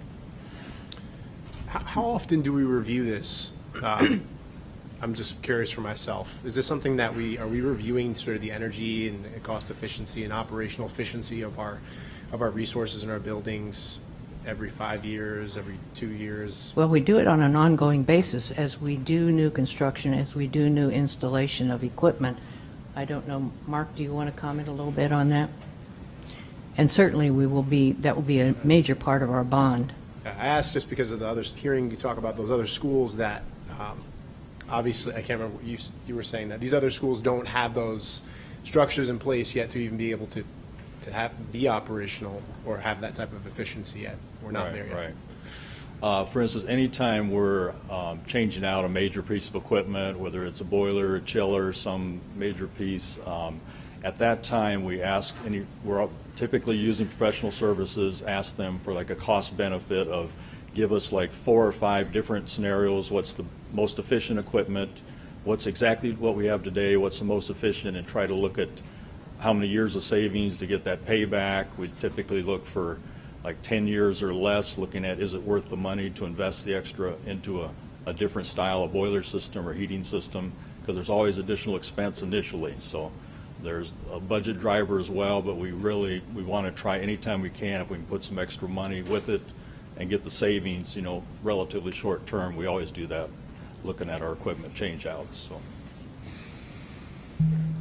I'd like to also ask Mr. Moody to address that question, because that's a very topic we were talking about in the last few days. Yeah, great question. We kind of put opportunities for energy efficiency into 3 buckets. One is the mechanical stuff, technical stuff. So boilers, chillers, the actual energy management system that you use to heat and cool and light a building. It's the hardware. The second is the operational side. So it's the folks that are going in and literally turning lights on, that are setting set points for what, you know, should it be 72 degrees in a room versus 70. It's the things that only a small handful of people can actually affect in a building, but they're very big and important things. It's the operational side. And the third is the behavioral side. So when you think about every other person that walks into a building, what impact are they having on a building's level of energy efficiency? With regard to how often we're checking, we do it monthly. I mean, we get data, a huge download of energy data from OPS every month, and every month we take all of that information and we identify what the exact Energy Star ratings are of every single building every month. All of those are, the most recent numbers are all on the district's website, so we're also very transparent about it. So we're monitoring it, at least on our end, on a very monthly basis, and at the district level, you know, their energy manager is more frequently monitoring what's happening in the buildings where he has access to that data via an energy management system. Are there partners, or are there, because it sounds like we're monitoring it, you're telling us where we can make the changes, pivot as necessary. We're not doing every single one. Obviously there's reasons why. just feel like, is there a way to just like a major overhaul, study the entire system, give us a large plan, have somebody tell us this is everything you can do over the next 5 years to find savings, and we can get this $5 million every single year for our entire district?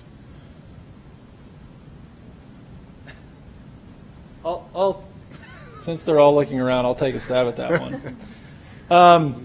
That is to a small extent our role, is to try and sort of keep abreast of what's happening at a district level and think about how we can take what's happening at a school like Miller Park and apply it.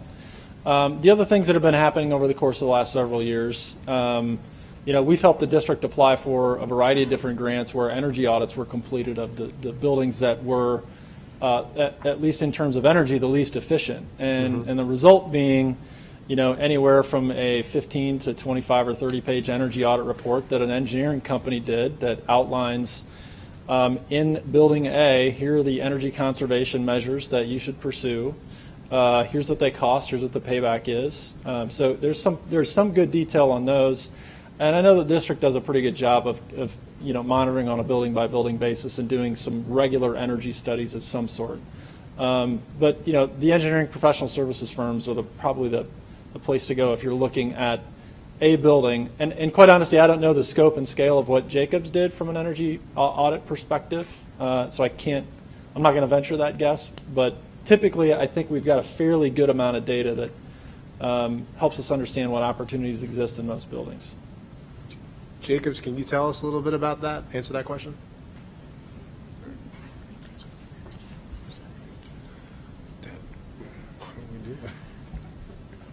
So as Dr. Turnquist talked about in the phase 1 of the proposed bond, there is work that was identified, much as Mr. Moody talked about mechanical work, that we can identify as potential projects that will then save energy in the building. So as we look at that, our next step, and when we talk about it in a couple of weeks, is really to overlap those identified projects that are in the bond program and those that are in buildings that have high energy usage, what we call kind of in the industry the energy hogs, try and correlate those two and make sure that we are doing as much as possible mechanically. First you start with the physical part of the building, then you go to the next part, how do you program it, and then you go to, how the building's occupants use it. So we'll make sure that we correlate the work that's in the bond with those high energy usage buildings. But we'll talk in 2 weeks about how we can accomplish that and our next steps and how we can go through and propose to do a process that can incorporate as many things as possible. But you yourself would do the audit? We don't do the audit. We have the initial information that we can either give to an outside firm, independent engineers. We have very high-level audits. Technical energy audits are required, if you're going to do energy savings. They're called an investment grade audit, and they're very specific. We have a very high level, if you think of it as a tier 1 assessment, and then there's technical audits. Does that answer the question? It does. I want to do that. I want to do as much of an audit. Because part of the reason is I'm also asking because we're trying to stretch what we can do with this bond. We're also trying to stretch our energy conservation, and clearly we've done that, and we're continuing doing it. We're having a lot of data to support what we can do, but then there's what's the long-term implementation that ensures that we do this at a whole and not more systematically over a 5-year span, and take all the recommendations and put them into practice when we can. In policy, I would imagine we can do that as a board. But thank you. Ms. America. Okay. First, I'm also looking forward to the conversation we're going to have at our next meeting about furthering our discussion on energy efficiency, performance, contracting, all of that fun stuff. I wanted to say thank you, because I don't know that any of us have done that, to Virtus and to the OPS staff at our schools that have put in all the time and effort into our Green Schools initiative. I know I had the opportunity when they did the press conference to announce that they were announcing winners to watch it, and when I located the report and was just reading through it to see, who won awards? It was OPS won one of the 9 district awards. I think I literally cheered at my desk and distracted my coworker. But really, I really wanted to focus on, because tonight we've talked a lot about the energy issues and recycling and that side of the Green Schools Initiative. I found it really interesting to read in all the reports that were available for us, that are available online for the public too, to look at the other things we're doing that you wouldn't necessarily think of in Green School, particularly looking at the health and wellness of our buildings themselves, looking at the indoor air quality, our asbestos abatement programs to identify where we might have mold or mildew that are causing allergy issues for students and teachers that are obviously going to affect their learning ability, and even the materials we use for cleaning and how we're identifying this is a better option than using a harmful chemical. All of those things are also part of our green initiative, and I think it's important to draw attention to that as well. Any other questions before Mr. Scanlon? 'Cause I have questions too. I just had a question for Veritas. You said that that we were not, as a district, paying for your or your review of our green. Where's the funding coming from? Sherwood Foundation. Okay, thank you. And I guess I have some questions if other board members don't have questions. Okay. There was a part of Mr. Vargas's question that I just didn't hear the answer to, and that was you asked what other districts or communities are doing, and so I don't know that we got that part. It was a multi-part question, and I think that was the beginning of it, so we didn't come back to it. How to compare to other districts? What are some best practices that they're System-wide implementing best that we're not? practices that we're not doing that could save us more money? Is anybody going to answer that? Yeah, great question. We try and stay abreast of what's happening nationally and locally. The first thing that I'll note is that we're one of the best. We won a district green award, and I think that. So any reference to any other community, I don't want to belittle that. A lot of the things that they're doing, we're on track to do as well. A lot of it has to do with pretty consistent monitoring and measuring of energy consumption, sticking with the theme focused on energy. So that is something that I think we're continuing to think about. How do we make sure that we have all of the data available on a really regular, if not real-time basis, so that we can make quick decisions and address issues that might be arising. That's something that, when you, irregardless of whether or not it's a K-12, that's something that the most progressive, energy-efficient organizations are doing. Is you can't manage what you don't measure, is the adage. Specific to K-12, it's kind of all over the board. If you look at Dr. Dake has talked about a lot of outdoor activities, so a lot of nature play is something that comes up pretty frequently when you think about what schools are doing, especially from a curriculum standpoint, which OPS has done a great job of recently. And then again, to Ms. Merrick's comment, you start to get into indoor air quality, which is really, really vital. You start to talk about the importance of daylighting. So, you've got two great schools that have great daylight, and it is unquestionably directly attributable to higher student achievement, that they have good access to daylight on a regular basis. Obviously, we've got some schools that are going to take pretty major upgrades to get to that point, but that's something that's a really high standard. There are also some interesting things that I think we're going to explore and talk about again in a couple of weeks that we're doing a little bit of research on right now to really kind of see if we could capture some opportunities that would really be leading edge for the district if we're able to kind of put those things together. So you talked a lot about measuring, Mr. Moody, and when I read through this, I keep hearing about a system, and I guess my question is, do we have a centralized, I guess anybody can answer this, a centralized control monitoring system throughout the district?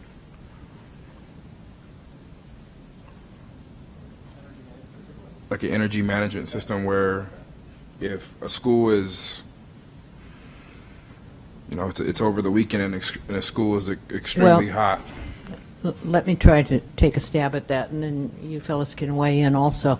We have some facilities that are not prepared to be on an energy management system. They're just so old, and the systems are so old, which I think you could address also.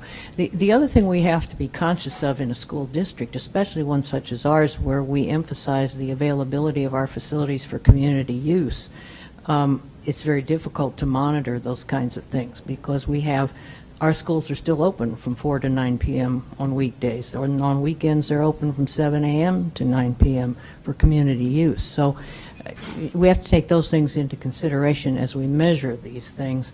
But Mark, would you address the management system?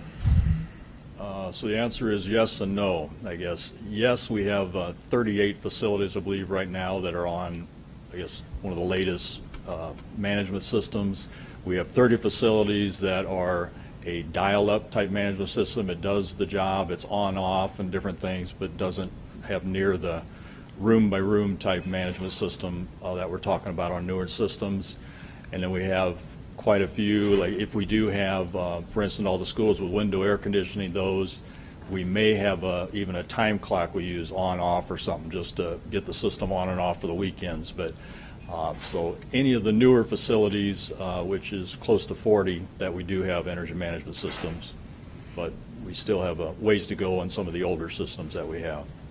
Well, within the new systems, are those schools, and this is to Mr. Moody, if you know this answer, are those schools high on the Energy Star rating, or those are? Yeah. And so when we implement, and when we upgrade those schools, there'll be savings there, I'm assuming. Absolutely. Yes, I mean, yes, absolutely. So what tools do we use when a school is being upgraded from, I guess, offline to online? Like, what tools are we using to measure performance as it relates to energy savings? And then what tools are we using within the energy management system to measure performance? Well, I'm assuming there's more than just one rating. What other tools are we using? Well, Energy Star is one of the tools we talk about, that it's a per square foot type. What is energy using per square foot? Comfort comes in quite a bit when you're talking about dealing with newer systems where we have control in each one of the classrooms. So it becomes more the learning environment as well as the efficiency side of things. As far as we have the management system where we can, if a school is going to be down or they need it up for church on a Sunday, we do have all those things that we can set, or they can call in and we can do it from home or any of those type things. So I'm curious, when I was looking at the energy systems or star ratings, Davis and Gateway were kind of at the bottom. Davis was in the middle and Gateway was kind of at the bottom, and those are our newer schools. Does anybody have a rationale for that? I mean, if we're going to build schools, I want to make sure they're energy efficient, but if we base it off of the Energy Star rating, they're not, and I'm assuming they are, so I'm trying to figure out why that was off. A lot of that is just building operation, getting into knowing the systems, figuring out how to operate the building, and a lot of those schools is just a matter of making sure everything is operating as designed and intended. So as the custodial staff, building engineers, maintenance staff are understanding the systems, getting everything up and running and functioning, everything is designed to achieve those high energy standards. And I do know from when we got the lead award for Gateway that part of the requirement to get the lead, I think, is modeling, kind of projecting out what's it going to be. Are these schools way off? Is that why from the model, or? Generally, a lot of times with the new schools, just as I said, as they're learning through the systems, they're getting everything worked out, all kind of the bugs or the kinks worked out of the system. So all of those ratings and scores should continue on an upward climb as they're getting familiar with the building. So how do we, as a district, if we're renovating some of our schools completely and replacing 4 schools, how are we going to ensure that staff is going to be trained properly so we don't have years where their energy is low when new schools We'll require are built? owner training sessions where all the manufacturers will come in and do proper manufacturers recommended startup and operation and maintenance procedures for all of our building staff. Not just the building maintenance staff, but also our district-wide maintenance staff. that brings up a follow-up question for me. Then, so when we build something new, we have all these different parts. We're going to have multiple training sessions. Is there ever just a company that can do all that, whether it's Vertus or whoever who? I guess I don't want our principals and engineers spending multiple times with the boiler and with this person, with that person. It really kind of depends because all of the schools are going to have slightly different systems and slightly different manufacturers and makes and models that will all require slightly different maintenance and operation requirements. So we try to combine that as much as possible within the session before a building opens, but I'm not sure we'd be able to combine many different schools. We also take all of those training sessions, digitally record them for any change in staff that they can view those training tapes and learn the proper way to take care of them. I guess this is a question to staff. Does it make sense for us to have similar things and not so many different things moving forward in different buildings? I guess when I think of an energy system, it's a system across the entire district. And the reason I'm saying that is because it seems like Miller Park, which is one of our older buildings that was renovated, is doing extremely well in this area. And some of our newer schools aren't doing so well. So I'm and this goes back to Mrs. Fay's question and Mr. Vargas, is maybe this board needs to look at policies to help move this along to make sure we're consistent across the district, because this is a real dollar savings we're talking about. So I'm just throwing that out there for one, and then I guess my comment for two is I would like to see a policy that this board adopts regarding an overall master plan. I looked at our neighbor next to us, Millard, and I looked at a couple of the Council of Great City School Districts, and pretty much every district that I've looked at, there is a policy calling for a master plan, which includes green initiatives, includes an overall capital plan, how it's going to be funded, and includes buildings. And every year it's an annual publication at some schools where it's an update of what's going on in the district from a capital standpoint. And I think every year we should have that conversation. But then also every 5 years or 6 years at some of these districts, they do an intensive audit at that Mr. Vargas says about whether it's energy, whether it's student assignment plan, which I'm kind of laughing because our board is struggling with that right now. Not struggling is the wrong word, I guess having fun with it right now. But in order for us not to, let me back up. I think what we're hearing from the public regarding our capital plan currently and what we're asking the voters about is they want to see a long-term vision. And I think a policy around this would be critical for us as we move forward to make sure that we don't have 50 years of buildings not being touched, but every year we're reviewing this, and then every 5 years or 6 years, or maybe it's 7 years, we look in depth at what's going on to make sure we address this. Dr. Turnquist. I think you're absolutely right, Mr. Wayne, and I think that's one of the important things that this board is looking at in terms of having 86 school buildings, some of which are very, very old and need a great deal of attention, which is not true of some of our neighbors.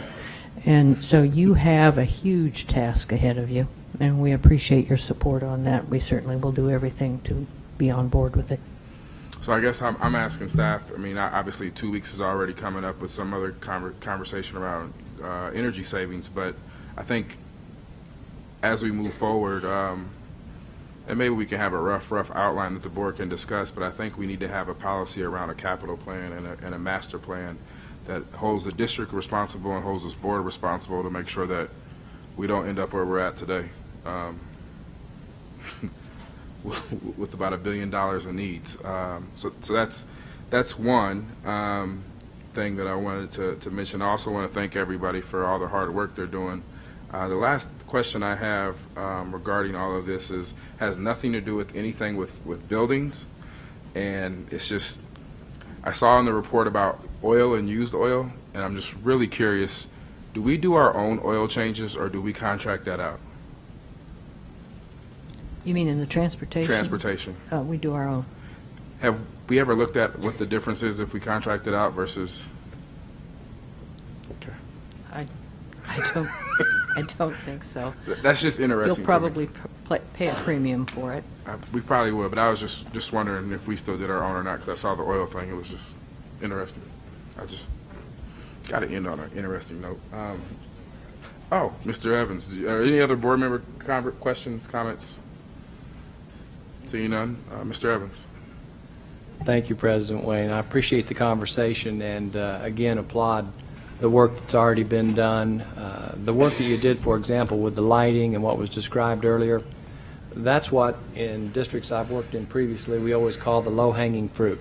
And I'm sure you'd admit that that's where you get your highest return, is that lighting change for what you spend to replace it.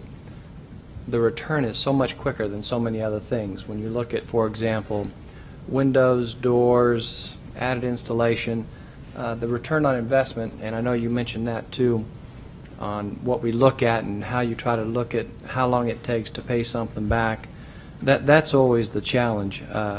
And I've been fortunate to be a part of districts, 2 different districts, where we've done energy management programs that involved, one, the behavior aspects as well as mechanical operations aspects. I've done performance contracting, so I was kind of listening to all the conversations. It's kind of deja vu all over again. I've done this now for 15 years with 2 different districts. This will be the 3rd one. You're absolutely right. You need a master plan, and clearly, not having a bond issue in 15 years, we didn't have that. And so now we've got all this pent-up demand and all this pent-up need, which is why we're asking our voters on November 4th to help us. Part of our challenges with energy pieces, too, when I look at my previous districts and the cost savings that we were able to create, our challenge is you better make cost savings because energy costs keep going up. If you don't make cost savings, then you're going to have to cut something else because your energy will go up. The sewer separation, I think we all understand what that's going to do not only to the district but to your homes. We all understand that utilities will naturally go up every single year. And in our case, we had a huge increase in cost of energy, not because of any singular item that was purchased or put in schools, but because we built 2 new schools. So when you do the square footage, if Virtus was to look at what it costs to run Davis and Gateway, that's additional cost. I think our $4 or $5 million, I'm glad we had that savings, because to open up 2 new schools, if we wouldn't have had it, we'd be in deep trouble. Does that kind of make sense? Because you've got 2 brand new facilities. Not only do you have to heat and cool them, but you also have to staff them. And people always forget that too. We had to staff those schools, which means you have to have new custodial staff, kitchen staff, office staff. You can transfer some of the teachers, but the others you can't. So I agree wholeheartedly with the conversation. Thank you, Mr. Wayne. I think if we don't have a master plan, I don't know how we're going to take care of some of those expenses in the future, because we're adding square footage with the bond issue too. And we're adding square footage that will be air conditioned. Right now, I believe it's 18 schools, 19 schools that have window units in selected classrooms. The bond plan cools the gyms, the hallways, all the settings. So we're going to add space. So we've got to figure out ways, guys, and I know you can do it. And I know we can work with folks that can help us get it done. But we've got to save money because we're going to increase our square footage. And if we add any facilities in the future, we're going to increase costs not only in heating and air and utility costs, but there's also cost of staffing. So those are critical pieces. I'm glad they've done the work already. I'm glad you've grabbed the low-hanging fruit, fluorescent lights. But the truth is you got to look at other systems. In my last district, we unified the entire system. I think what you're maybe referencing is I could pull up on my computer any building in the district, and we color-coded it so that I could tell you schools that had classrooms that were above or below the zone, because we set ranges in the zone, and I could pull it up on my computer anywhere. But now here's our challenge here. One of the other things that we need to do is build a technology infrastructure. We can't do that if we wanted to here, because I'd love to do that, and I'd already talked to staff early on when I started looking at some of the things here and said, well, this needs a little work, this needs a little work.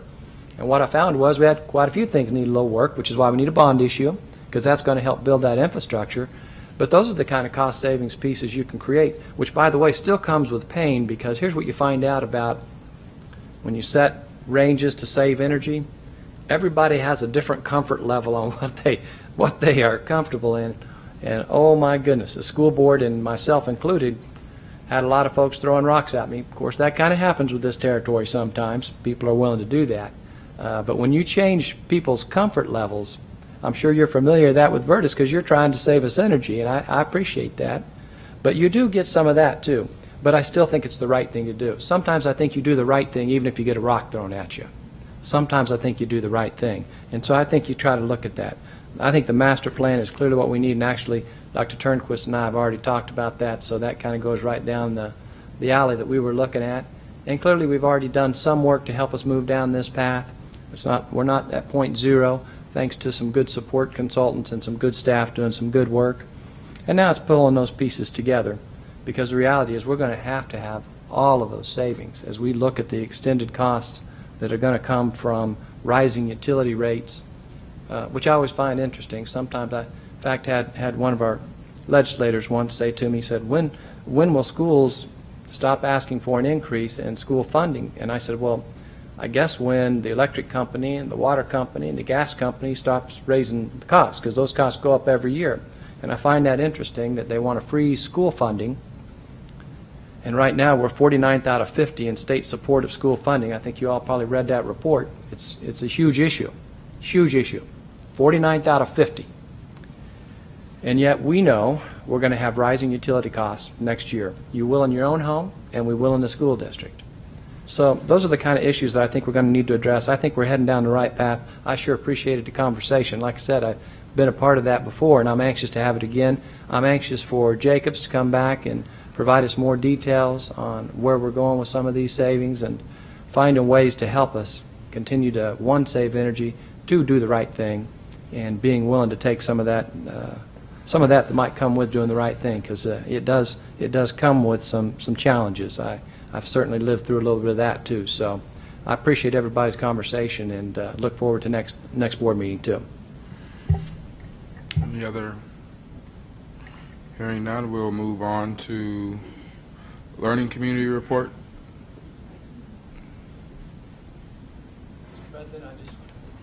Mr. President, I just wanted to give you a brief update. The Senate Ed Committee, Senator Kate Sullivan, asked the 11 LC superintendents to work on a review on the current learning community. And so what you have in front of you is a document that kind of gives the background.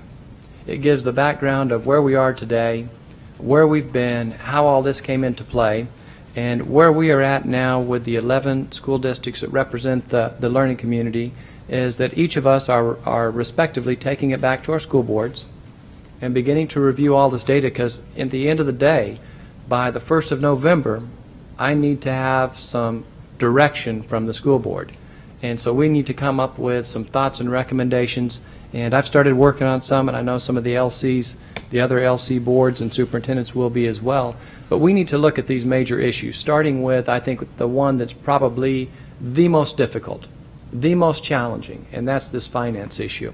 So if you can just, and we won't read it out word for word or anything, but learning community finance, we give you the history of it, talk about when it went into play, and then it drills down. If you'll go on to that next page, let's look at issues and challenges.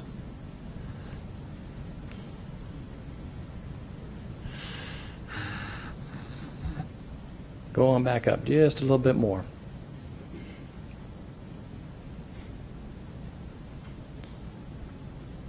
What we find with the issues and challenges is the way TIOSA works, and the way TIOSA works as an overlay over the learning community formula, is that you basically split all the property that's in those 11 school districts and you spin it all again into a formula, and then it spits it back out.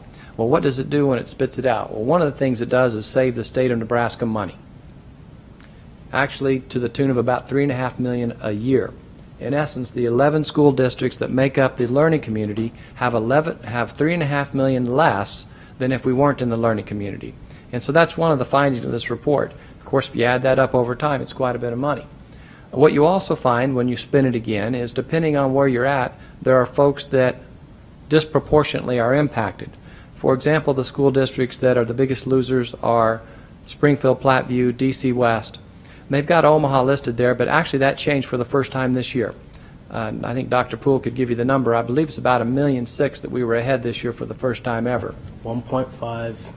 Excuse me? $1,595,154. Well, I tell you what, that's pretty close to 1.6. Thank you. Thank you, Mr. Snow. So we actually were ahead this year for the first time in our proportionality of the learning community. The challenge with the financing, and I don't have a recommendation now, and I want you to think about it, and we're going to come back with some thoughts on it. What do we do that supports all 11 school districts? Because this school board, just like the 10 other school boards, no one can do anything to this formula that hurts their respective district. And obviously there are some that feel like, and probably appropriately so to some extent, they feel like they're suffering more from their involvement because they would not be hit as hard as others in the finance piece. And so there's some real concerns there on how you do that. And so we're going to have to come up with some recommendations, what we would have to do to make this work. And from my perspective, again, there's no way we can recommend anything that doesn't maintain the kinds of support that we're getting from this, even though it's only 1.5, 600, what was your total number? I didn't want to misquote. I said 1,595,000. 1,595,000. So just under 1.6 million. We don't want to lose those resources. They're obviously critical to our kids. And the other piece of that is we don't want to lose the stability of the common levy. That's one of the pieces that we look at as one of the critical components for Omaha Public Schools by spreading out all the property values across the entire district instead of just in OPS. So those are a couple of things on that, and I think that's probably the most difficult piece of all this. And I won't read through all that. I know you've already read this, and you're going to take more time to look at it. I guess one of the good things I would say about what you're going to see in this document, you will see that there is great support for many of the efforts made by the learning community, and I see Ms. Lorraine Chang's in our audience today. You'll see in this document a whole lot of support for what's going on with early childhood development. You'll see a whole lot of support these are from your 10 districts surrounding us saying we need to continue that. We need to continue the work that's going on right now in North Omaha and South Omaha.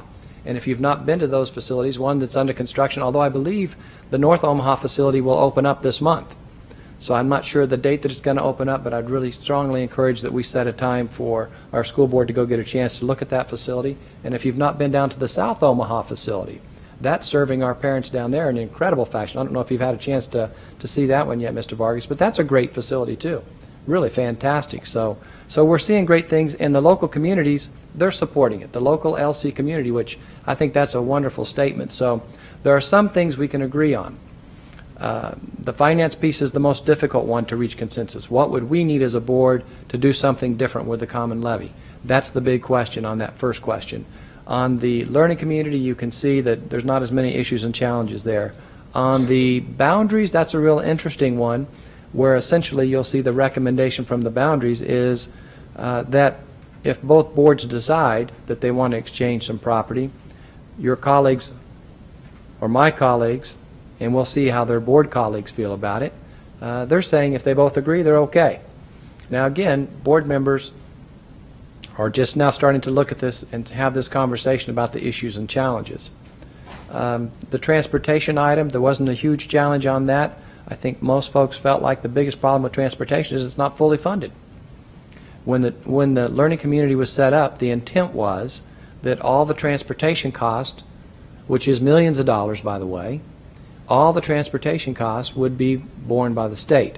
What happened over time is it ended up being embedded in TIOSA, so it essentially, and you can correct me if I'm wrong on my description here, Dr. Poole, but I believe it ends up just being part of our needs, and so it ends up impacting our general dollars because it's coming out of that same pool as opposed to being a separate pool of funds providing for transportation. So you'll see a recommendation here that we have the state do what we thought was going to happen to begin with, and that is fund all those costs, not lump it into that same pot of resources, those same funds that are providing for general fund costs now being a part of that. So some of them are more challenging than others. When you look at all of these issues, we'll bring this back in our next board meeting.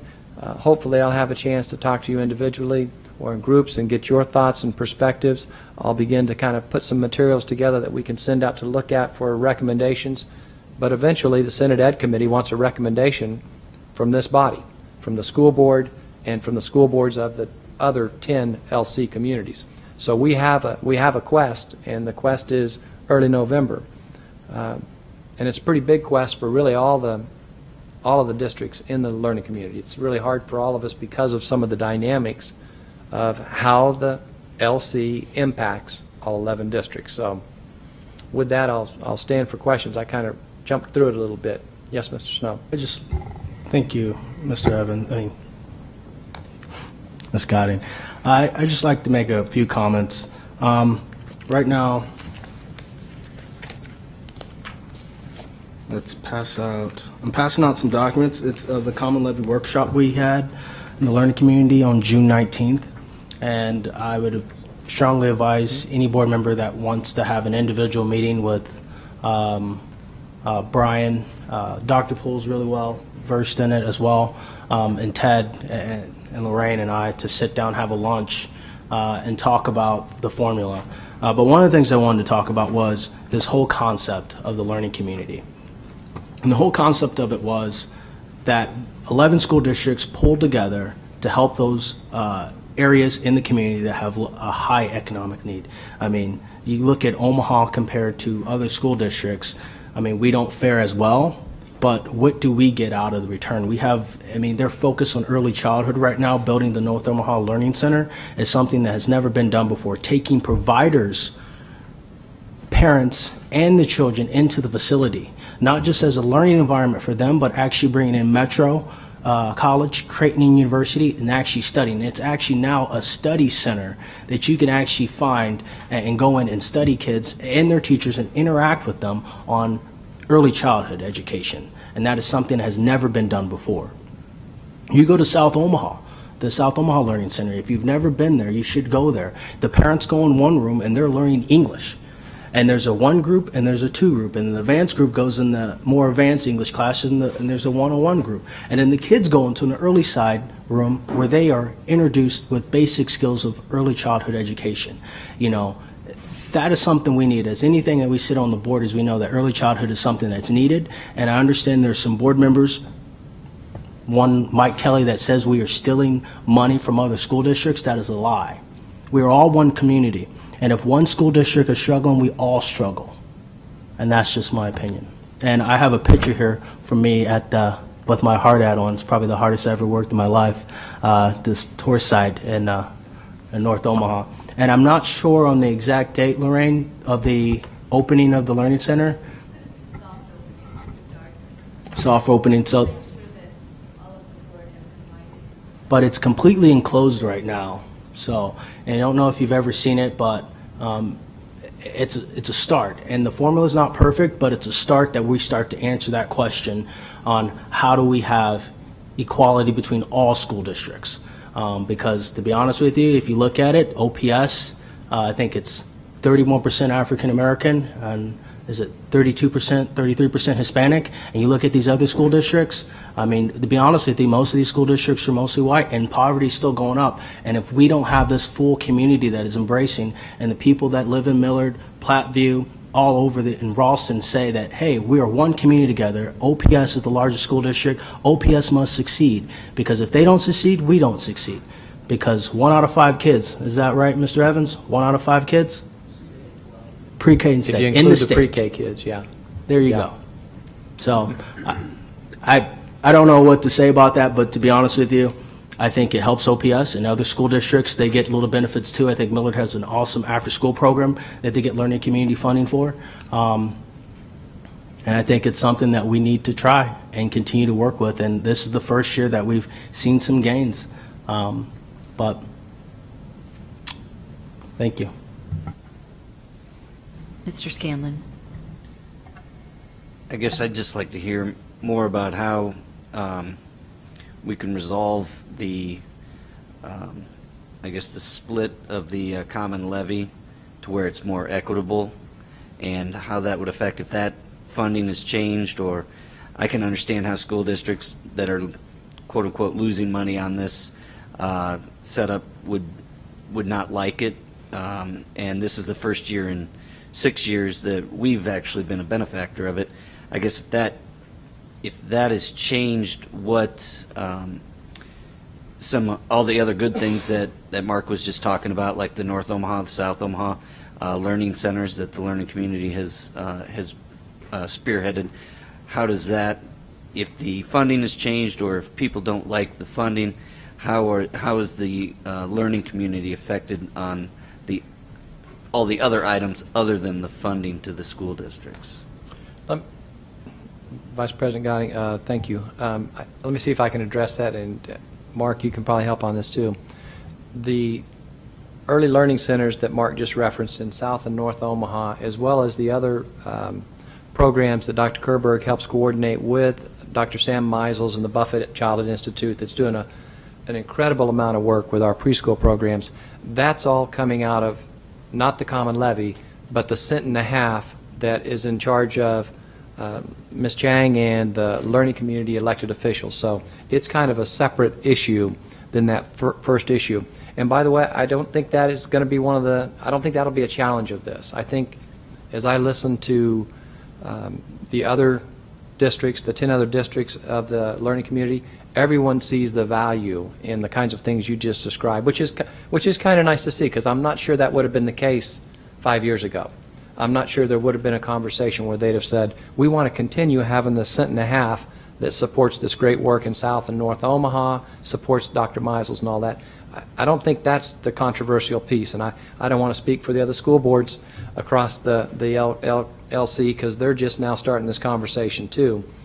But at least that's what I heard from the superintendent pieces. I think the more controversial and difficult part is the common levy, which is the 95-cent piece, because it has such implications for depending on where you're at, and not just us but other districts too. And may I add to that, if you think about it, districts that lack sufficient property tax base, you look at Omaha. I give you my example, my neighborhood alone. I think it's 30% property owners that are in there. So our tax base is really low in that community there. So the objective is to take some of these stronger areas in Platteview and some other areas and pull everybody together. So by the time it gets in the system and it comes out fairly. But I think there is some things I can't remember, but from what Ms. Chang said before, that come out that give people more incentives in there. But at the end of the day, it's a great concept. And I think that's the conversation that we need to have here. We all know we need to work and tweak some things out, but the conversation of actually having this all pulled together, that's a great concept, and that's something that's never been done before. But to just throw it all the way out, that some people have implicated, hurts everybody, unintentionally. And I suspect Mr. Snow's right. There are some that would say everything, but I sure don't hear that from my superintendent colleagues. That is not, when they look at what's going on with the early childhood, the learning centers, that $1.50 that the learning community is working with to impact high poverty areas, which is, by the way, where the focus is. That focus is on early childhood and specifically in high poverty areas. That seems to be not the point of contention for them. But I know there are others out there, and I know you're talking about some others, not necessarily the superintendents. You're talking about others, and I know there are some folks out there that would throw every single piece. That was my main thing, is sitting in some of the meetings, you have some people that are always not on the right side, and I don't want us to be confused that we're backing one entity over another. I think 11 superintendents coming together, working together, that's amazing. And I know Tony travels all over the country. You probably don't see that many school districts have 11 superintendents coming together for a common cause. Maybe you might, but in Omaha, in Nebraska, it's pretty big. Yeah, I agree. That's pretty powerful. Mr. Scanlon. I guess just for clarification, is one of the options or a possibility that you do away with the common levy and yet you keep the $1.50? Would the learning community be able to continue its main function at that, changing that, doing away with the common levy, going back to more a TIOSA-based funding from the state, but yet still keeping that $1.50? Would that allow the learning community to continue with their current function and satisfy the school districts that are feeling they're on the short end of the funding? That is exactly an option. If the board considers that and wants to consider that, we can look at what the ramifications are for that. My only caution on that is I'd also like, if that should happen, because I do see the value of the stability of the common levy, that even if the dollars haven't been really what we wanted from it and what we thought we might get from it, the stability is worth something. And I also think we still have not recognized in this state the cost of high poverty. And I think we need to look at doing a tiered level or some type of a higher recognition of what high concentrations of poverty need. And we have parts of our community that have great need. And it does require us to add extra staff. It does require us to add extra supports in the schools. And that's the only piece I'd say is if we even look at anything that's separate from that, I think we need to look at other ways to make sure that the needs of our OPS kids aren't lost in that shuffle. So I think that's part of the conversation that could happen.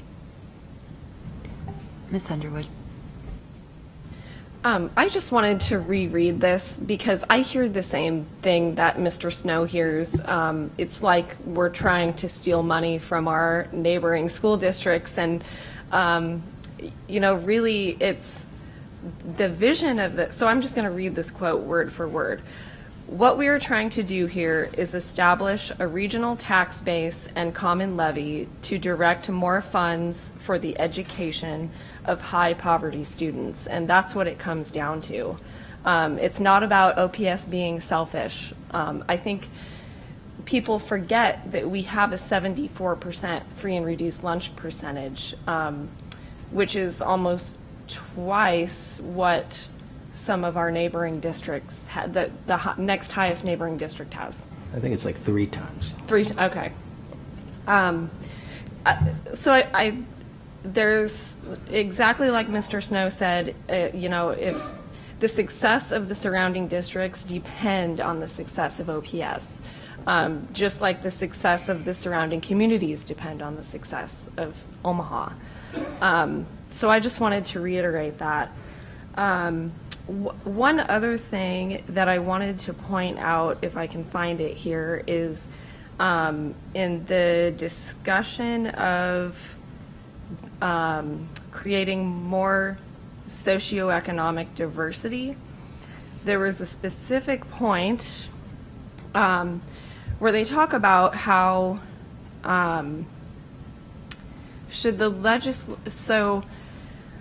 is the minimal impact on socioeconomic diversity worth the costs in transportation and the application process?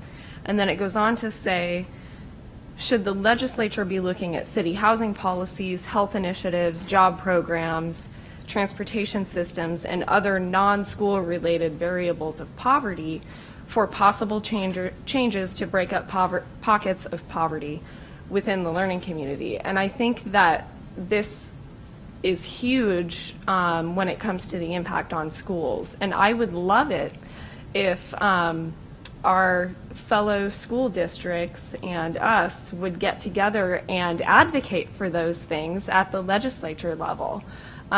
Because while I am in full support of school district efforts to create socioeconomic diversity, we can only do so much as schools. Our schools reflect the diversity of our community in the end. It's really a development pattern, transportation, and housing policy issue.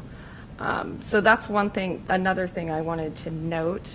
And then I also wanted to note that the last thing here, I like that they mentioned that the collaboration among the learning community member district superintendents is at a high level at this time. I think that's really important for us going forward, and I'm proud of the fact that Mr. Evans has really, his collaborative attitude and has reached out to neighboring school districts.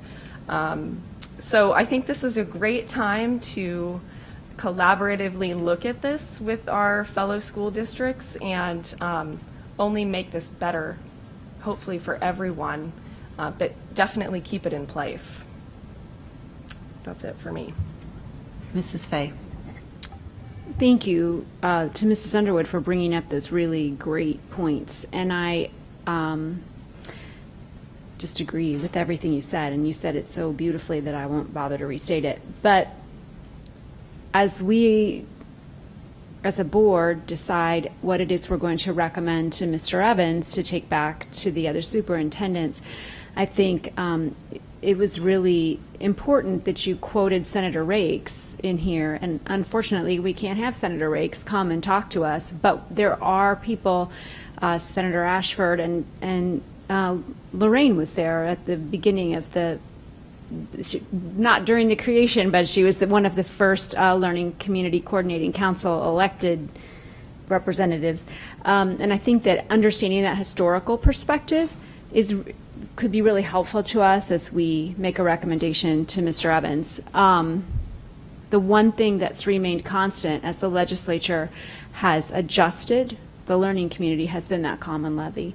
So I don't know what structure we're going to discuss. I don't know if that's something we're going to do around the board table, or if we're going to do it in workshops, or I'm not sure. But however it is that we do that, I think that having that historical perspective and a little bit of background, because it's been a number of years now, maybe 2000, what year was it adopted? 2008. So that'd be probably good for us to maybe have a little bit of a historical refresher, however we want to do that. There's certainly senators around who are a part of that, or former senators.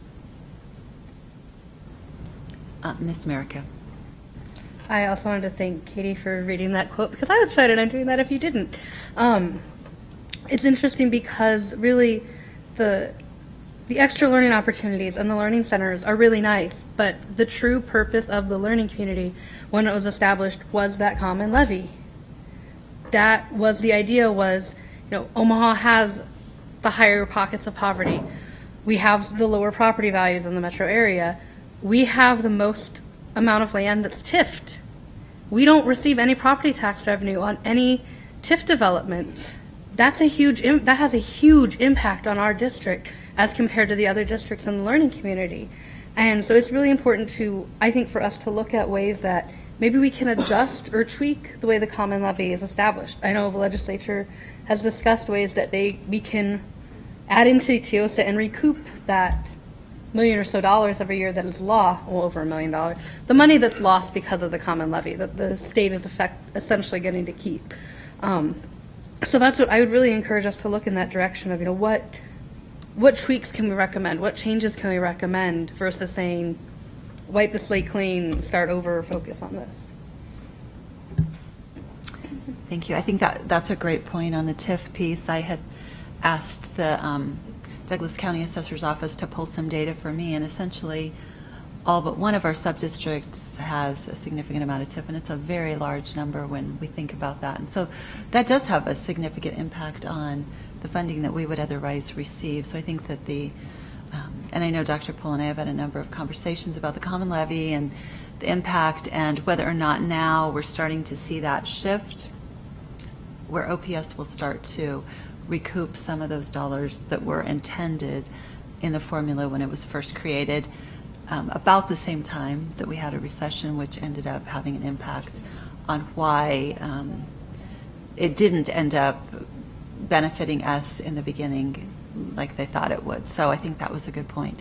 I guess what I'd like to do is ask how you want to proceed and what process you want to use, because I think we have a lot going on before the first part of November that we don't need to be reminded of. But I think our next legislative meeting is before the next board meeting. And so do you want to plan on having small group sessions with folks, or one-on-one, and coming up with kind of a guiding principles type of document and moving from there? Could you just share with us what you want to see so that we can plan for that? I really would, in the essence of time, like to do small group versus one-on-one. It's just difficult with your schedules and all of our schedules right now with everything we've got going on. But I would love to do small groups because I do think there's a historical piece. I think Marion hit that on the head too. We've got that piece that I think kind of educate in the background so that we can tweak in a way that still gets the intent of what Senator Rake said. And I do think this is an opportunity to tweak. I don't think I'm hearing, although I suspect there are some out there who'd like to throw everything out, but I don't think that's going to be the gist of the 11 school districts. I don't think that will be the gist, that everything is thrown out, nothing has any value. I don't believe that's going to be the case. But I also do recognize this. The Senate Ed Committee wants our input. The Senate Ed Committee is asking for our input, and we don't want to miss the opportunity to give them some input. So we need to find, I'll work with Matt and Lindsay in his office to create some times for 3-on-3s, 4-on-4s, and I certainly wouldn't mind inviting some legislative leadership to help us too, and certainly Dr. Poole has lived and breathed the whole transition, so he's got a lot of the historic perspective of what happened in 07, 08 with the changes in TIOSA, the LC, and all of those dynamics of how that was set up. But I think sooner the better, really, is finding an opportunity that works with your schedules, which I know is going to be difficult because I know how busy all of you are and the work you're doing and such good work you're doing in other areas. But I think we have to do that. I think we need to be in groups of 3 or 4 so that we can hopefully get it done in 3 to 4 meetings, but have an opportunity for you to ask questions and have an opportunity for us to get good input to you. And we'll certainly invite some folks that might also have some contributions to this, and Dr. Poole might be able to help us with that as well. Mr. Scanlon. I'd just like to say as we go through this process that, you know, as Lou Ann said, the recession is to blame for us being on the losing end of a lot of the common levy. I think we need to, going forward, because, you know, with the economic ups and downs, we know another recession will come at some point in time. So as we go through this and we try to find out something that's fair, we also need to remember that during recessions, how do we build that in to where we don't end up on the losing end for six years. And I mean, if some people are accusing us of being thieves, we're not very good at it, because, you know, 1 out of 6 years, that's not good to be on the losing end, or the winning end finally. But I think moving forward, we need to remember what we learned at this early point, how the recession affected the current common levy, and work something in so we've got a little bit more of a safety net, and we can avoid the intention is to get more money towards higher poverty areas, and that was not the case for the first 5 years. So then if Mr. Ray can work with all of us to try to come up with a schedule. That's probably the easiest thing to say, so thank you very much.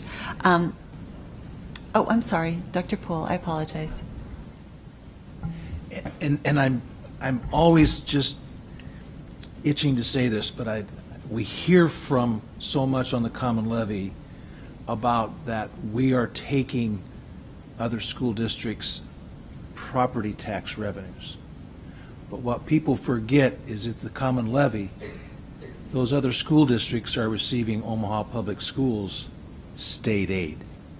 But because we're the major loser of that, that does not tend to be a part of that conversation. And I just want us all to know that it does level the playing field as was described, and it does what it's intended to do. So it's just a matter of, do you want it to do that or not? So thank you. I always get tired of hearing that we're taking their property taxes when I know they're taking our state aid as well. I was just backed up by Dr. Poole. Wow, thank you. Very good. Okay, does anyone else have a comment? If not, we will move on to the fine arts update. Thank you, Mrs. Gotting, members of the board. We were very pleased to be asked to provide the fine arts update. I'd like to invite, while I do the introduction, our fine arts supervisors to come forward and get the PowerPoint ready.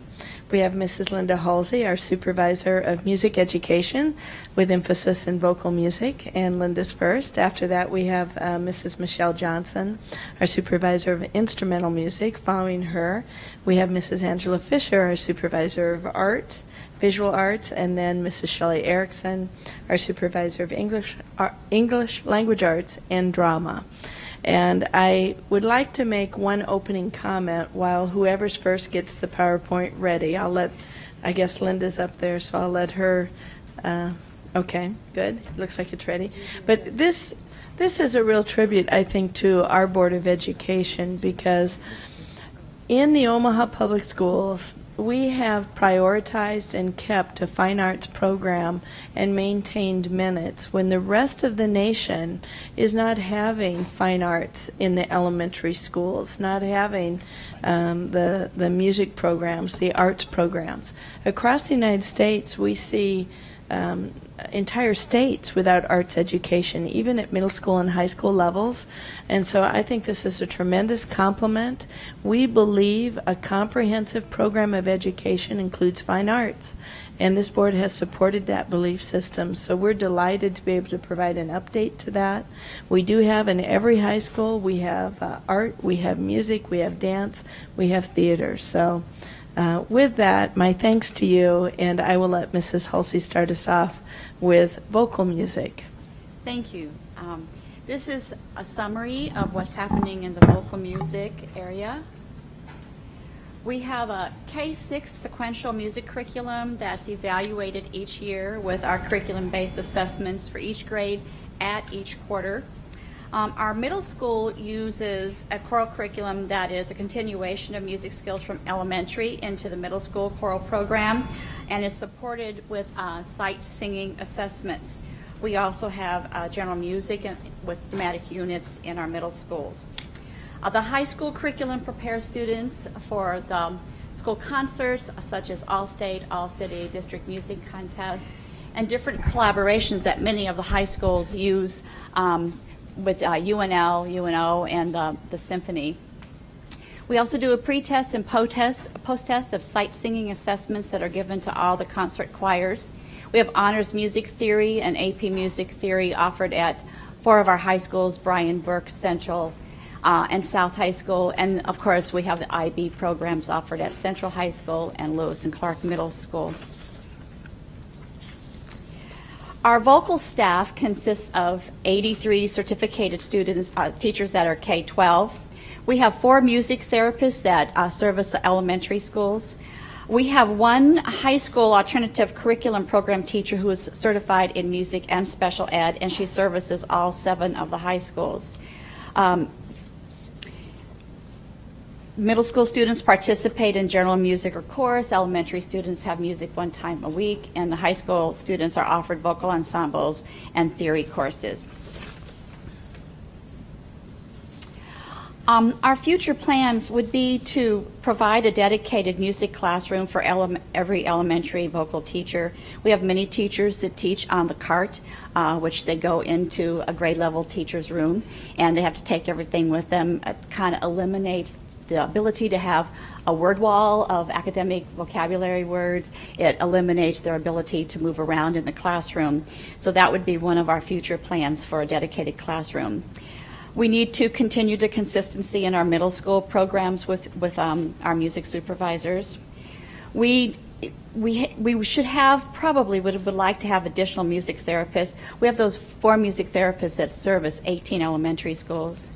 And we do not have a music special education certificated teacher at the middle school for the ACP classes. That would be nice to bridge elementary to high school. And of course, we always want to continue the summer music productions with our OPS instructors. Additional plans would be to continue the Kodai certification for all vocal music teachers. Right now, 28 of our 51 elementary teachers are at some level of their certification completion. Some are completed, some have done 1 year, some have done 2 years. Continued collaboration with the Metro Arts organizations. We have Link Up that is a Sherwood grant, but we also know that the board supports the Nutcracker Ballet and the Concerts for Youth. Many singers participate in many organizations, and a little shout out for them is they've just been asked to be on the Christmas Spectacular with the symphony, and so they will be performing in December. Middle school and high school collaborations continue with the Metro organizations, and then scheduled course within the instructional time. We have some course happening not in the instructional time. And then again, to be able to provide equitable technology for all vocal music teachers across the board.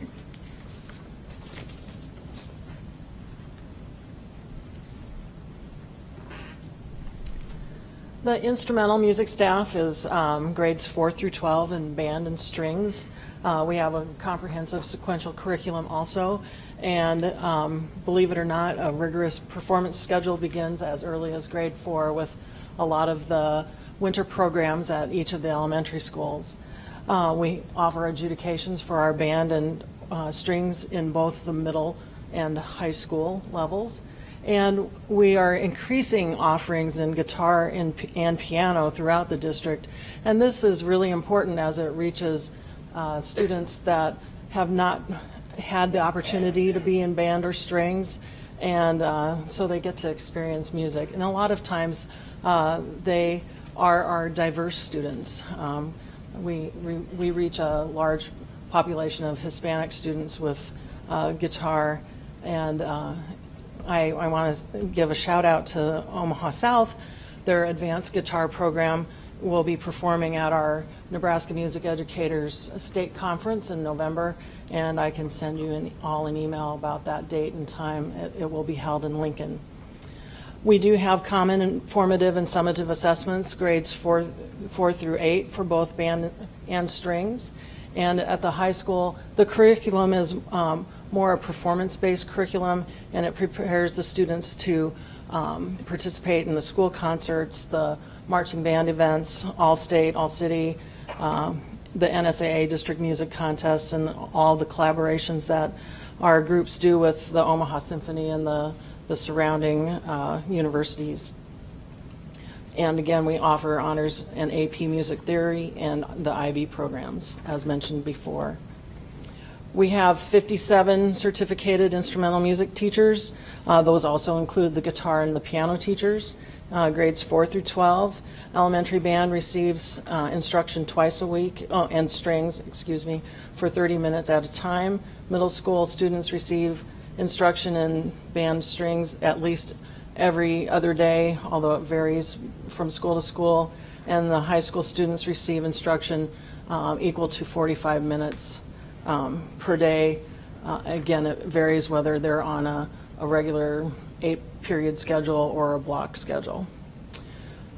Future plans and goals would include providing a dedicated teaching space for elementary instrumental music teachers. I have 13 schools where the teachers in the buildings are in various places, in hallways, outside of gyms, on stages without soundproof doors. Probably the worst situation would be the band and strings teachers teaching in a boiler room. Also, goals would be to provide equity in instruction time and also to provide like instrument groupings at the elementary level. So best practice could be utilized for instruction. So all the woodwinds come at one time, all the brass come at another time, and all the percussion come at the next time. And that would allow teachers to teach like group instruments. I forgot to advance the PowerPoint, I'm sorry. Future plans, I hope to continue to work with the human resources to hire the best candidates for teacher vacancies. I want to make you aware that over 50% of the instrumental music staff is 50 or greater, and we will be losing them in the next 3 to 5 years, I'm guessing. So we'll need to prepare for that. And we need to continue to support the instrumental music staff with coaching visits and professional development, and collaborate creatively with the outside organizations that we have music events with, and to continue to update technology for the elementary travel instrumental teachers. They're always clamoring for a hand-me-down laptop computer. So this concludes my portion.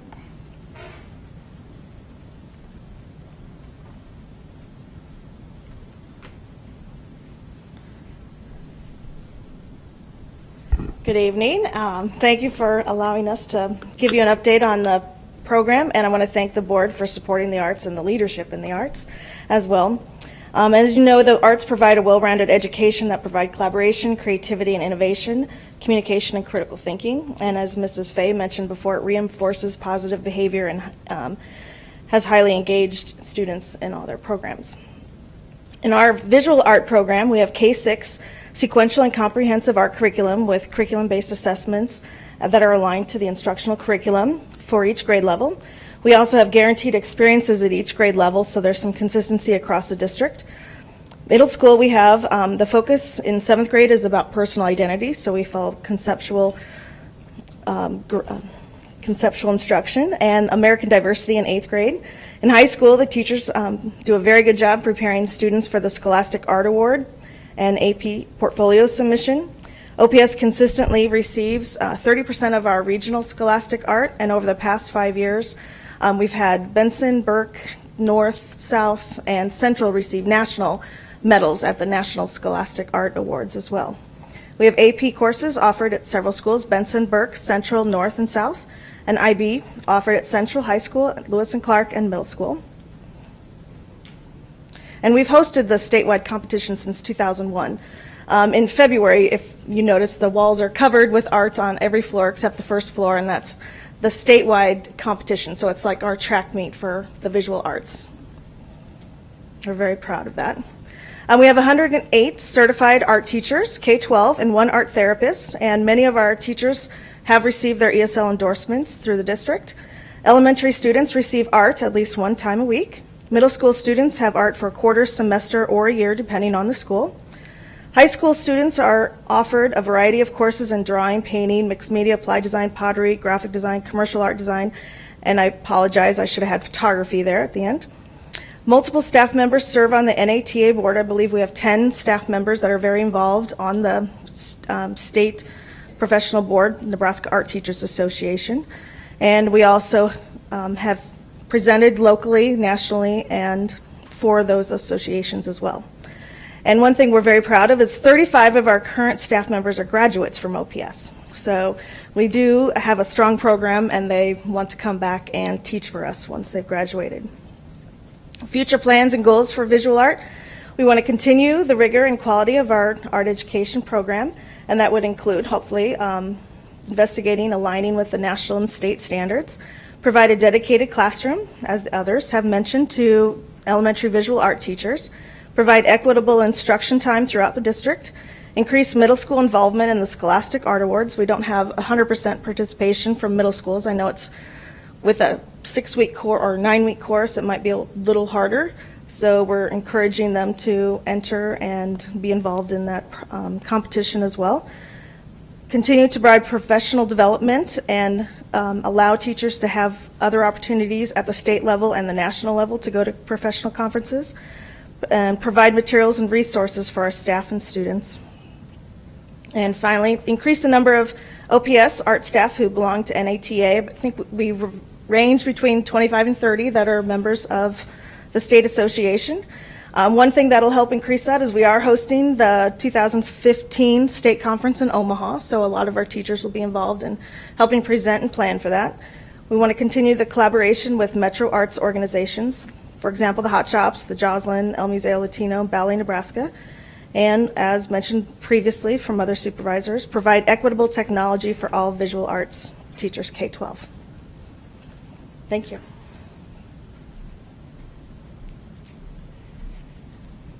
We're very proud that in OPS we have all of our drama teachers have theater degrees. Outside of the metropolitan area, if you were to go out in rural Nebraska, a lot of times their drama programs are considered extracurriculars, and they are often taught by people who have degrees in language arts and English, which may mean they may have only had 1 or 2 courses in drama or in theater. All of ours do have theater degrees.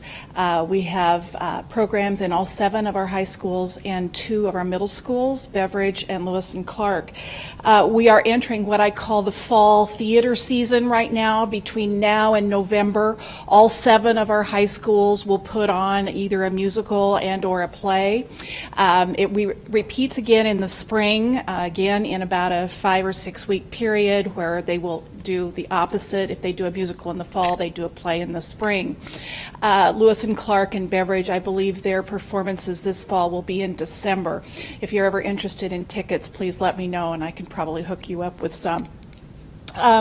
We do have a sequential drama curriculum. It was realigned this year and will go into effect for the 2015-16 school year.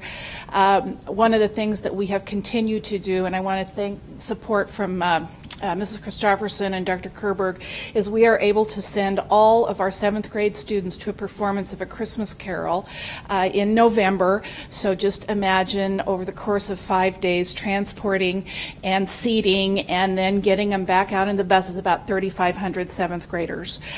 They do read the play in class before they come, and so they are prepared for it.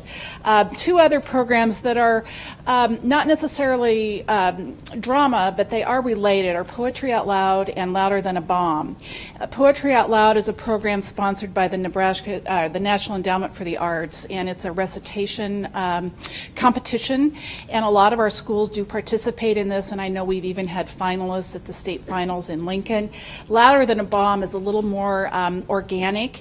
It's a slam poetry competition, and if you ever want to attend something where you see teenagers performing all the angst that they could possibly think of, Louder Than a Bomb is it. I have to tell you, it's been very moving. I have been moved to tears on several occasions witnessing some of the things that they have written and then performed.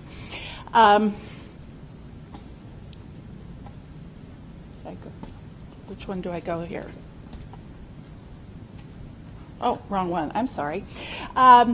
I think you'll probably notice we have some similar desires for our programs here. One is to provide a dedicated classroom for all of our drama teachers. Many of them are having to have their classes on stages and then have to move everything for wrestling practice after school and or church services on Sunday, and so we would really like for them to all have their own classroom. Also, similar to the others, providing equitable funds for their production costs. It's very expensive to put on the musicals and plays that they have to do, and varying levels of support from the community, and so we're working to try to make that more equitable. And finally, we want to develop a viable speech and debate program this year in all of our high schools. We'll probably pilot at a couple of high schools and move it out from there, but we also want to have support from our middle schools in there as well. We have great support from our community. The Omaha Community Playhouse has been fabulous, not only with A Christmas Carol, but they also have been very, very helpful in providing professional development. Next summer, we're planning on sending all of our drama teachers or theater teachers to the Playhouse for a intensive curtain rigging seminar workshop about how to work the curtains and safely so that they can help their students. We also, our teachers, we would like to encourage them to attend more state and local workshops.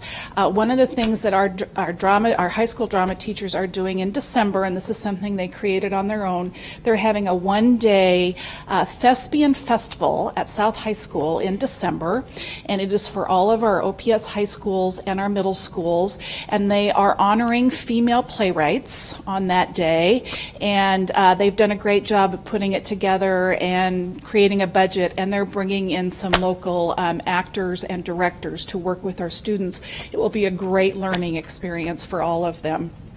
We want to continue our collaboration with those partners.